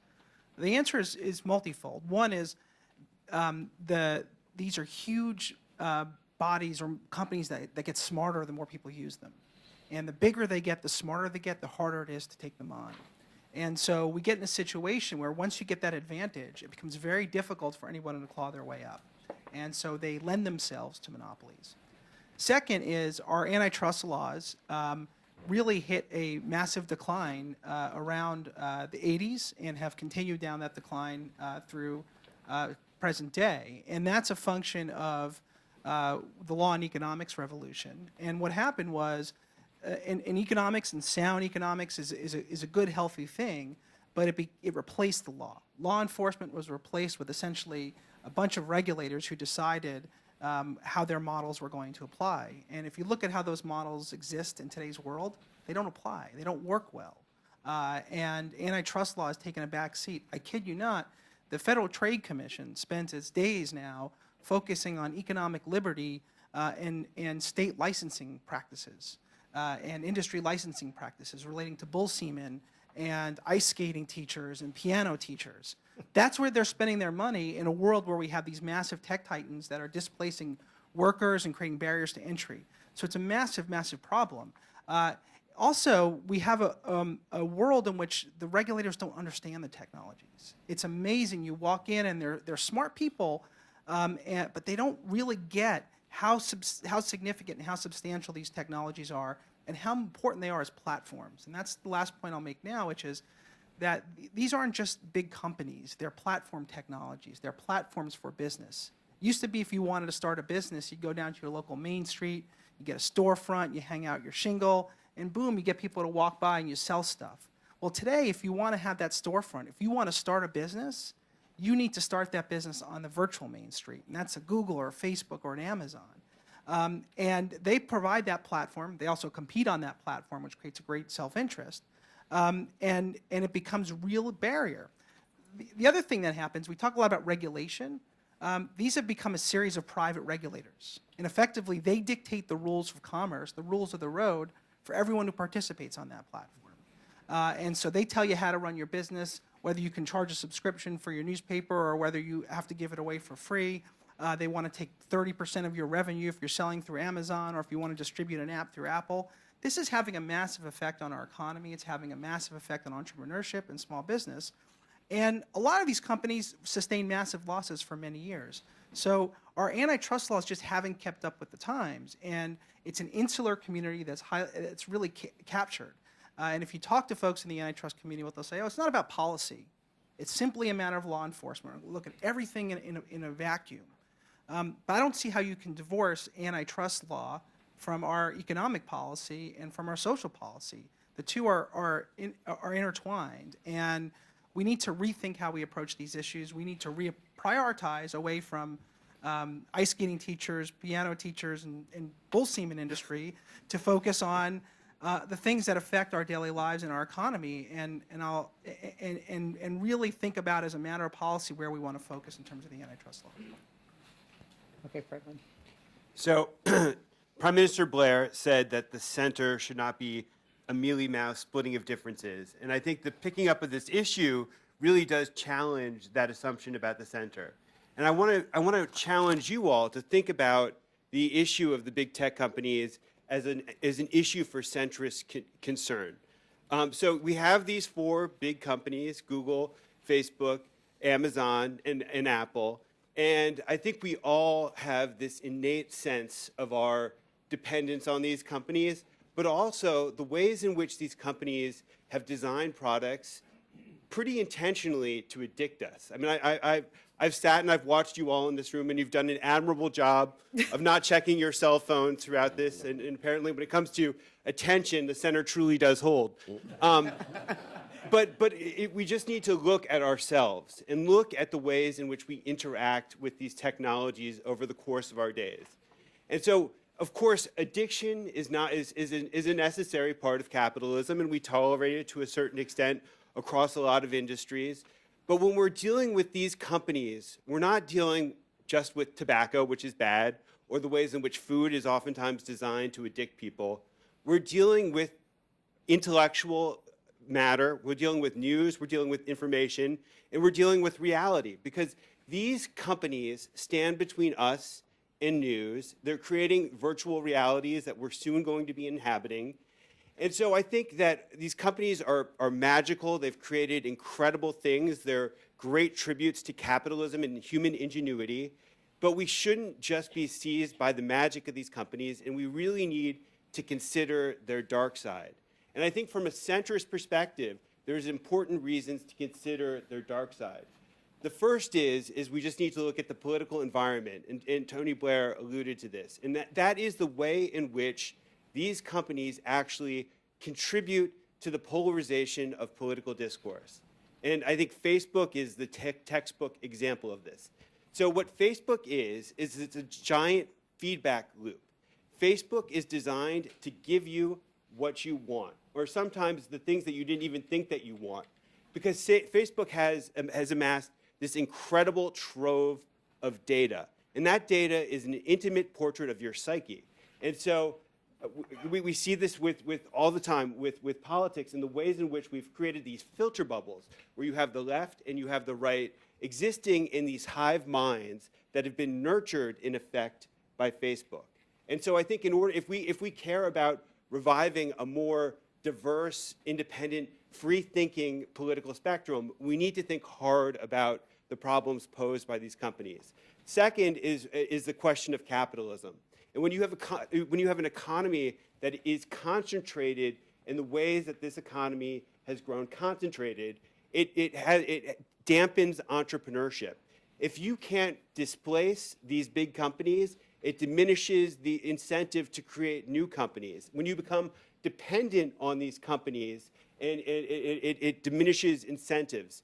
And then finally, I would just challenge everybody to think about this problem as a moral and spiritual problem as well, which is one thing where the center should also be leading, which is we're merging with machines. We've been merging with machines since we became Homo sapiens. And machines and technology are testaments to humanity. But we're crossing various thresholds where these machines, we now wear them on our arms. Google Glass is something we wear on our nose. They're soon going to be implanted within us. And so we're merging with machines in a very, very new sort of way. And not just merging with the machines, but merging with the companies that operate the machines and have a certain set of values. And so if we're going to change as humans into something different, it's important that we approach this transition in the most thoughtful, clear-headed sort of way. And so I'd just like to thank this organization and thank everybody here for considering these issues, which oftentimes don't get the consideration that they deserve. Thank you, Franklin. In the center of my panel on centrist policy, Tamar Jacoby is here. She has been writing and thinking about immigration for a long time. She's written several books about it, and today she serves as the CEO of Immigration Works USA, a national federation of small business owners working to advance better immigration law. Tamar, immigration never tires of remaining the most contentious issue in our politics. You talk a lot about the importance of immigration to the economy, and that is a point made in Ideas to Recenter. How can you see, when they've tried so many times and failed, leaders in Washington, a path to a reasonable compromise that's good for the economy and addresses the very authentic and valid fears that people have about border security? Yeah, so I'm not going to talk about the politics. I think that it's hard enough to think of what can be the answer that's a right-left policy answer on immigration. I'm not going to address how they can do it in Washington. But I think Tony Blair was really thoughtful when he said most voters are, if they are appalled by prejudice. I think most are not prejudiced, and if they are, they're appalled by prejudice, and they are not basically anti-immigrant, but they do want rules. They do want control, and they do want rules, and they want a sense that their country is in charge of what's happening. And I think this booklet comes up with some very interesting ideas about how to find that balance in a way that isn't just the squishy center. First is we do probably need more enforcement, particularly in the workplace. And this report is front and center. E-Verify would be a good idea. E-Verify so that employers can check that the people they're hiring are indeed legal. On the other hand, we probably do need some answer for those 11 million people who are here without papers that isn't just ignoring them or pretending they're going to go home. So good, so far good balance. Very important, thoughtful point. Let's add let's recommit to the melting pot. Let's recommit to integration and figure out what that means in the 21st century. But I think in a way the most interesting idea they have, those are all good ideas, I endorse all those ideas. I think in a way the most powerful and interesting idea they have is let's reallocate the percentage of the people who we let in to have it be more about employment and less about family. And the big idea there is more in America's interest, less about the rights of the immigrants. I mean, rights are important. We're not going to abandon rights, but American interests should be coming first. And we ought to think about the workers that we need for our economy and reallocate the share of visas. And there's a set of nifty little charts on the immigration section of the booklet that compares the U.S. to Canada and Australia, similar countries. Canada, 30% roughly of its inflow every year is employment-based. Australia, 60% of its inflow every year is employment-based. I think there's some other countries. I think Germany, it's 80. In the U.S., the actual number is about 7. On the little nifty chart suggests 14, but in fact, half of that 14% are spouses. So only about 7% of the inflow are actually employment-based visas. That's just way out of whack. It's way out of whack in comparison to other countries. It's way out of whack for what should be good to America, would be good for America. There's some caveats to this, though. Let's just not go too simply to it's so easy, let's create a bunch of worker visa programs, right? Because, I mean, the first caveat is you don't want to eliminate family. In the U.S., traditionally, it's always been about you sponsor your relatives, and that you can. Somebody tough-minded person on some other part of the stage will say, "Well, that's too squishy. That's too compassionate." In fact, family is the best social safety net we have for immigrants, and a lot of unemployed, less skilled men by themselves is not exactly what we want as an immigration force. So some family is good. We don't want to eliminate it. Number two is, of course, any government program that's going to bring workers to work in the United States, those employers should have to try to hire Americans first, or make some proxy for trying to hire Americans first. The system that we have is not very good, but maybe you pay a fee or you do something. This can't just be nakedly at the expense of American workers, and that's really important. The wages are obviously really important. I mean, the popular understanding of immigration is a lot of myths about the wages. I mean, in fact, there's almost left and right, hawkish and dove immigration economists agree that there's very little wage effect, except for the 9% of the American workforce that doesn't have a high school diploma. So there isn't much of a wage effect, contrary to the popular understanding, and that has to be explained better. But of course, any policy is going to have some kind of wage protection, and look out about that. But in a way, the trickiest and the fourth and most important caveat, in my view, is it's not just enough to bring in a bunch of brainiac, high-skilled immigrants. For our workforce, we do need more PhD scientists. Every country in the world is looking for innovators and scientists and high-level business people and entrepreneurs, and they obviously create jobs in ways that are obvious, new technology and new businesses. But it's also true that we need some less skilled immigrants. And we're seeing that today in massive shortages in construction, agriculture, increasingly now, again, hospitality. The rationale there is that in 1960, half of all the men in the labor force, in the U.S. labor force, were high school dropouts. Today, less than 10% are high school dropouts, and we still need some people to do that kind of work. And the irony is that even those less skilled workers create jobs for Americans. Because if I'm running a little restaurant group and I want to open, my 8th restaurant, and I can't find the people to wash the dishes, I can't open the restaurant and hire the architect and the chef and the waiters and the other businesses in town that are going to feed into my restaurant. If I can find those busboys, I can open the 8th restaurant. So even low-skilled immigrants grow the pie.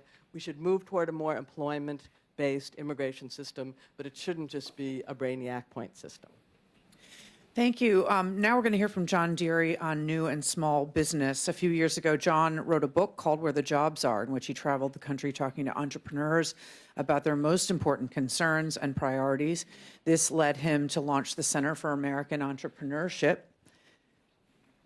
John also previously served as the acting CEO of the Financial Services Forum. John, new businesses account for all net new job creation in the United States, but rates of entrepreneurship are now at an historic low. What led to this decline, and what can be done to reverse it? Thank you for having me. Before I get to the what can be done part, I just want to underscore the extent to which the problem is happening. And lots of very smart folks have been thinking about this for a long time. I'd just like to call attention to, I think, one of the most alarming pieces of research that was done by two former colleagues of Bill Galston's, Bob Lighton and Ian Hathaway, who published the paper out of the Brookings Institution in 2014, in which they pointed out their research concluded that not only has there been a 3-decade decline in rates of entrepreneurship nationally or in aggregate, but that this decline is happening in all 50 states. It's happening in all but a handful of 360 metro areas that they examined, and it's happening across a broad range of industry sectors, including high tech. So this is a stark decline. It's been going on for 3 decades, long-term secular decline, and it's pervasive. And so the question is, should we care? Is this as the new center's idea booklet said, called it a big deal? And I think it is. I think it is for two principal reasons. One is, as you just pointed out, AB, research done in recent years has made clear that virtually all net new job creation in the U.S. economy is accounted for by new businesses. Another way of saying that is that were it not for new businesses, the job base in this country would shrink each year.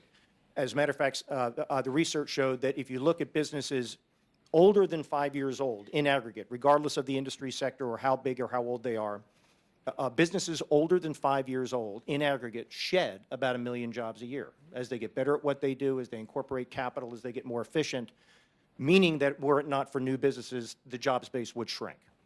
Net new job creation is important. It's always been important. It's going to be more important going forward as things like automation, artificial intelligence, augmented reality, all the things that you all were talking about, as those technologies begin to be applied increasingly in the U.S. economy with all kinds of implications for job creation and job opportunity, we're going to need as much net new job creation as we can get.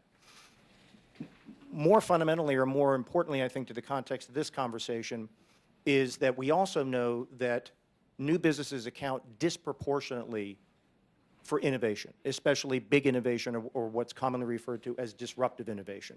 If you think back over the last 150 years, the major innovations that have defined the economic landscape, everything from the railroads, the cotton gin, the steam engine, electrification, the telegraph and telephone, the automobile, the airplane, my personal favorites, air conditioning and refrigeration, all the way up, computers, countless applications of the internet, all the way up through and including wireless communication. All of these big innovations and many more came from startups. The reason is that existing firms, they do innovate, but it tends to be at the margin. They're not particularly well positioned or even that particularly interested in disruptive innovation because they're the establishment.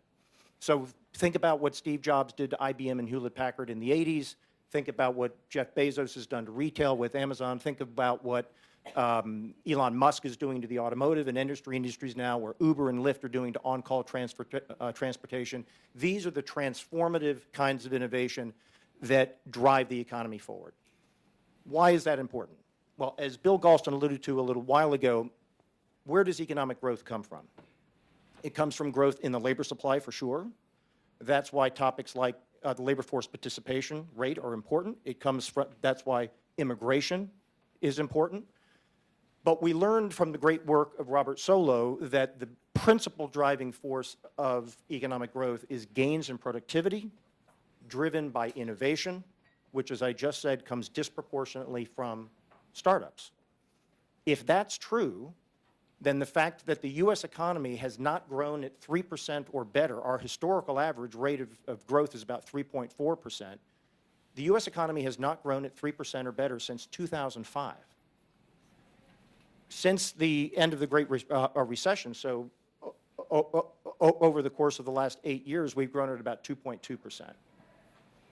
If economic growth comes from gains in productivity, which comes from innovation, which comes disproportionately from startups, and startups are at a 30-year low, then I think it's highly unlikely that we're going to get back to the kinds of growth rates we need that, as Ryan said, will make our problems either go away or make them a lot more easy to deal with unless we turn that 30-year decline in entrepreneurship around. The question is, how do you do it? To answer that question, you have to have an idea as to why it's happening. And that's the exercise that AB alluded to. When I found out all this, I wanted to know, why in the world is this happening? A lot of smart folks have been thinking about it for years. How could I possibly come up with something that is new and insightful about this? Well, I and a colleague decided to take a crack at it a few years ago, when what we decided to do, or it occurred to us, that if you want to know what's going on with American entrepreneurs, one way to figure that out would be to get out of Washington, D.C., travel the country, and ask them. So that's what we did. We conducted roundtables with entrepreneurs in 12 cities across the United States. Cities as diverse as, or startup scenes as diverse as Cambridge, Massachusetts, Kansas City, Missouri, Columbus, Ohio, Orlando, Florida, L.A., Seattle. And we asked them quite simply, what's in your way? And what they told us was quite astonishing. We expected that we would hear different things at different roundtables. It's a very big country, very diverse economy, very different startup scenes. And we started hearing the same half a dozen or so major themes everywhere we went. And they track with what is talked about in the New Center's book, in no particular order. We have the jobs. We need to fill them in order to grow and survive. We cannot find enough folks with the skills that we need. That's a domestic issue. That's an indictment of the American education system issue. And we heard everywhere we went, the American education system has got to be a lot more like Germany's. Kids have got to be, academic studies have got to be paired with apprenticeships and work studies so that kids graduate with day one skills.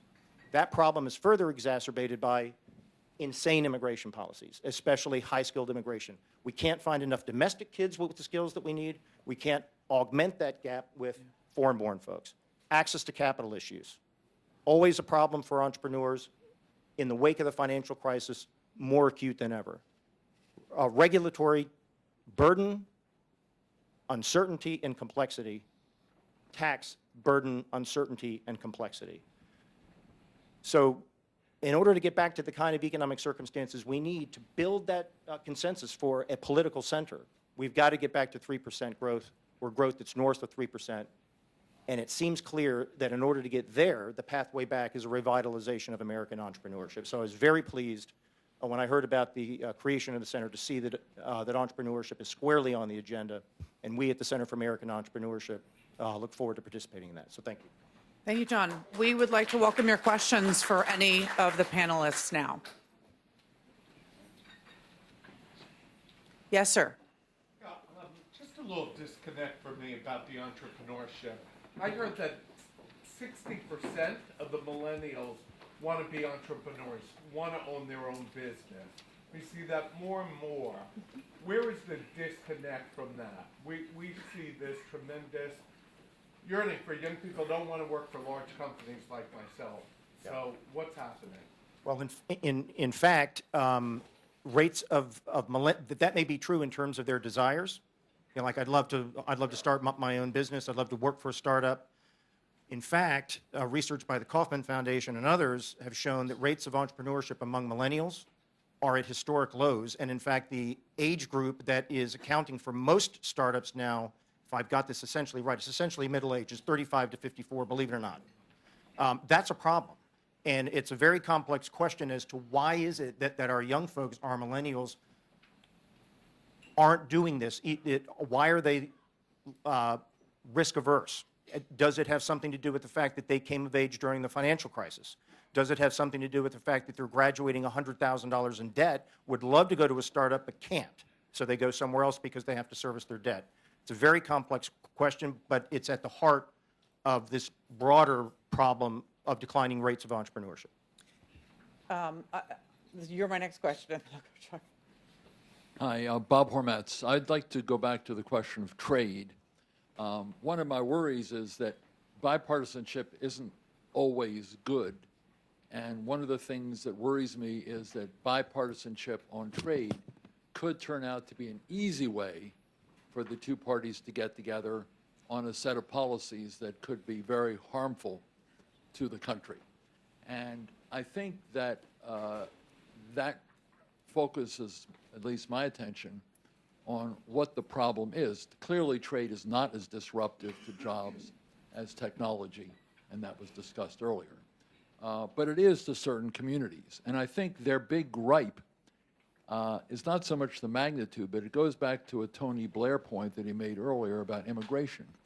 The general view on immigration is people don't think there are rules, they don't think there are procedures that are followed, and it's an open season on immigration. On trade, I think a lot of Americans are not protectionist. Mark Penn's work has always underscored that. I think the problem is that they don't perceive the rules are either fair or the rules are being enforced. And in fact, they're right on both counts. The free traders have done a terrible job of, and I consider myself one of them, a terrible job of really advocating the benefits of free trade and not giving enough emphasis to the need for a much more assertive enforcement of rules. And I think in particular this talks about China, but it's not just China, it's others, other countries as well, and other issues as well. Many rules are not covered by the WTO. Many of them are not really covered by American law in a very effective way. So I believe that unless we're able to develop a very explicit set of rules internationally and domestically, and a much clearer understanding by Americans that the rules are good and are being enforced, we're going to be faced with a growing set of pressures for protectionism, which will adversely affect the economy and adversely affect foreign policy. Bob, You've been a thoughtful contributor to the national discussion on trade for decades now, and I'd be quite foolish and reckless to argue with you. So what I'll simply do is to say that what we did in this booklet was to focus particularly on a problem that we think is a big problem, that not just China in general, and we do not subscribe to the view that the trade deficit, bilateral or multilateral, is the right measure. We were particularly troubled to learn about the ways in which China is using its market power to require and enforce technology transfer from our firms who want to do business in China to majority Chinese control. Those are the crown jewels of our economy. And we argue very strongly that we need institutions and rules to retard and, if possible, prevent forced technology transfer, because otherwise we're going to lose the game. And and I don't think that that is simply a race to the bottom of the sentiments of both political parties. I think it's the identification of a real problem that the American Chamber of Commerce in China is talking about more and more with each passing year, and where the statistics are, I think, absolutely overwhelmingly decisive. So that's what we're focused on, and not crude trade measures. If I could just add one word, I mean, the centrist policies don't mean splitting the difference in every case. They also require disaggregating things. And there are times when I personally would say liberals or conservatives are just right on something, and one has to make the case that they're right. I think on trade in particular, for me, NAFTA and China are totally different topics. And Trump, in my view, has done a lot of damage to the country by demagoguing NAFTA, a lot of damage to our foreign policy, and continues to do so. And I see no reason to be particularly personally accommodating to that and, say, oh, yes, we should work it all out. I think we should begin by saying he's demagogued an issue which there was actually, if I might say, a center on 20 years ago, which Bill Clinton, to his credit, has supported, and Republicans, to their credit, passed in Congress without Democratic majorities, as I recall, in Congress. And it's been good for the hemisphere. It's been very good for Mexico. It's very much in our national interest to have a Mexico that's stronger and wealthier rather than weaker and in chaos. And I'm not really interested in sort of splitting the difference on that. China, I think, is a whole different story. I'm not against, well, I was at the time, but I'm not against anymore having let them into the WTO. We've gone way past that bridge. But really thinking seriously about a state-controlled economy of that size and so forth is a different thing. So disaggregating in some of these areas is very important. But it's also important to make the moral case on trade in particular. People have been much too defensive. I agree with you on this. The free trade regime that the U.S. has been the center for 70 years has brought huge benefits to the world.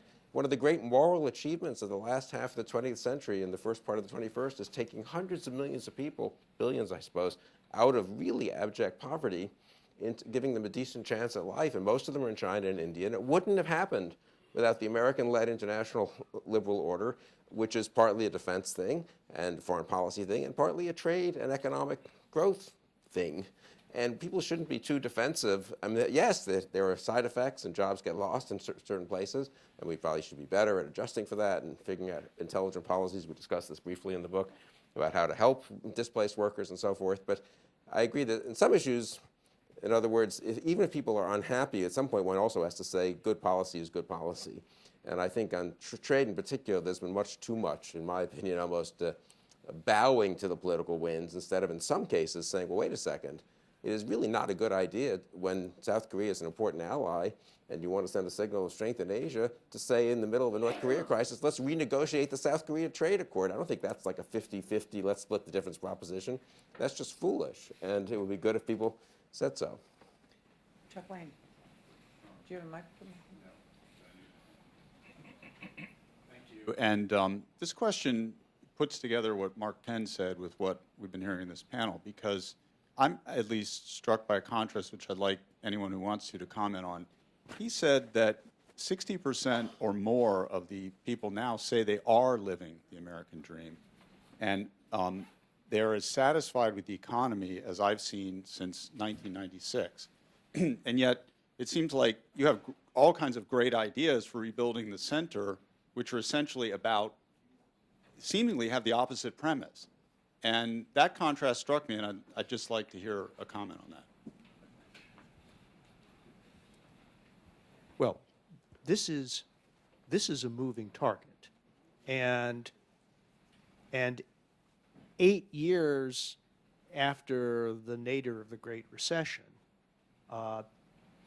incomes have finally recovered not only to where they were in December of 2007, but roughly speaking where they were in 1999. So people are feeling better than they were 8 years ago. There's no question about that. On the other hand, I have both read and participated in survey research that has asked people, well, what do you think about your children's prospects? And there you get much gloomier answers. Why might we get much gloomier answers?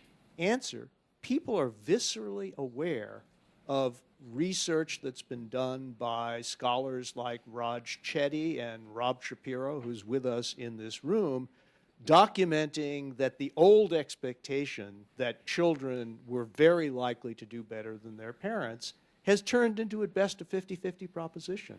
And for many cohorts, the trajectory over the past 15 or 20 years has been down. So there is, I think, a deep concern about the future of the American dream, which is compatible with the proposition that right now the present of the American dream is looking brighter than it did 8 years ago. So that's the way I think these are two sides of a pretty complicated, carefully minted coin. And one just brief footnote, I mean, economists talk, I think, about revealed preferences. The most recent revealed preference of the American electorate was in the 2016 primaries, when 45% of Democrats voted for Bernie Sanders and 45% of Republicans voted for Donald Trump, both of whom, to say the least, ran on the proposition that we are going in the wrong direction. I mean, to their credit, in a way, they didn't pull many punches about that. They were certainly outside the establishments of both parties. So that's the biggest number in both parties in 1 year of a truly voting for outside the mainstream. And I don't mean that in a pejorative way. I mean, maybe they're right to be outside the mainstream, but anti-establishment, let's put it that way, candidates in both parties at the same time. I think it's pretty hard to say that a country in which 45% of the voters in the primaries vote for either Sanders or Trump are sort of reasonably satisfied with the kinds of mainstream solutions the political system has been giving them. Partly that's a dysfunction of the political system question. Partly that's maybe not being imaginative enough on the policy side question. And maybe it's also just a fluky thing that Hillary Clinton wasn't a good candidate and the Republicans were split and all that. But still, that's a pretty big data point, I would say. And maybe it'll kind of go away on its own, but I think it's safer to try to improve the policies and make it less easy for the kinds of, in my view, not responsible solutions that were on offer, to make it less easy for them to get that much support. We are running out of time, but permitting these final two questions.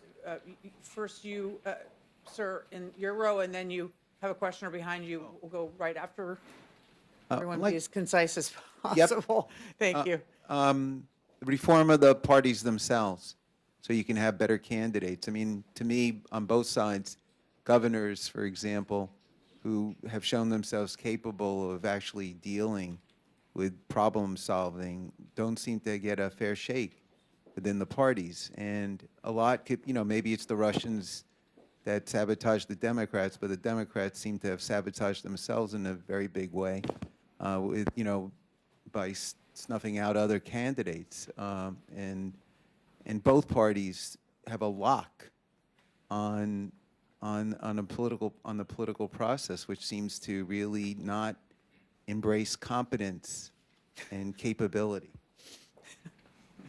Who wants to take that? Can I just say, I mean, on the Republican side, look, maybe, but I mean, the Republican governor of Ohio, who had been elected and reelected by huge majorities, the Republican governor of Texas, who had presided over a pretty amazing economic performance for that state for over 12 years, the former Republican governor of Florida, who had also been a very good governor, I think, for 8 years, the Republican governor of Wisconsin, who for conservatives especially was an amazing success story in a purple state, they all ran. I mean, the system didn't stop them from running, they just happened to lose. Yeah, the Republican side, but what about the Democrats? Well, that's, yeah. Well, you need to have a few more governors to start with. From your lips to God's ears, Bill.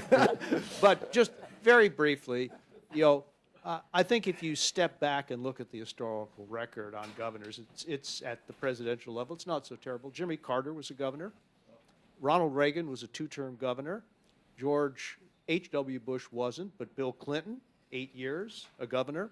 George W. Bush, 8 years, a governor. So I think we'd have to say that over the past 40 or 15 years, we've had our share of governors. I'd like to go back to the economic point.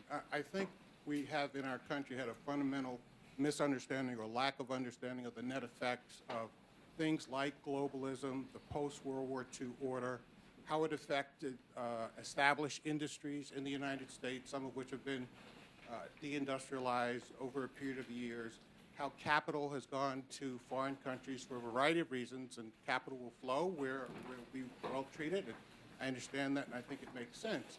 I think we have had some problems in in the antitrust sector. People don't fully appreciate the power of the platforms as it was discussed. But I think the real thing that's missing in our country, these changes all in have been incredibly fundamental. Unlike anything we maybe ever have seen in our country. It's complex, and I don't think we've brought together the institutional, technical, and other resources to really think about it at a very high level, a very deep level, in light of what's going on in Silicon Valley and in Washington and elsewhere. In the Depression, we had something called the Temporary National Economic Commission that studied our economy across all sectors to figure out why, what happened, how to fix it. We need something on that order to deal with what's going on with the global economy. Study, not necessarily say these are all the policies. Either of you? Well, just very briefly, if the proposition is that we are going through, a wrenching and fundamental economic transformation, I think almost everybody would agree with you. If you're saying further that we haven't really thought through adequately the dimensions of this transformation, its causes and its consequences, I agree with you there as well. If you're saying that our government hasn't gotten its arms around it, who could disagree with that?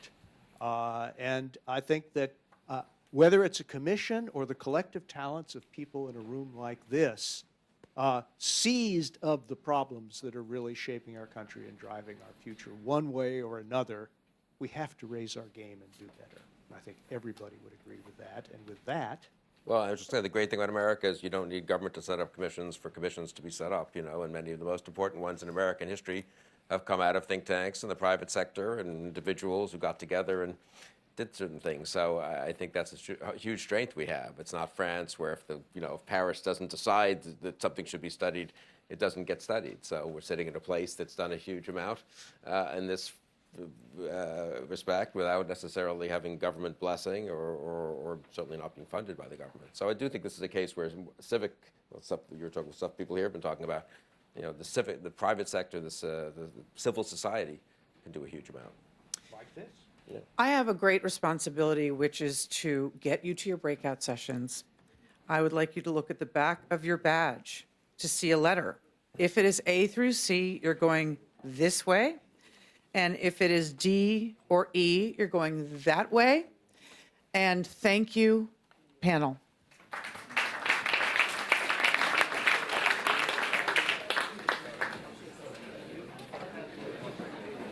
Which way is it?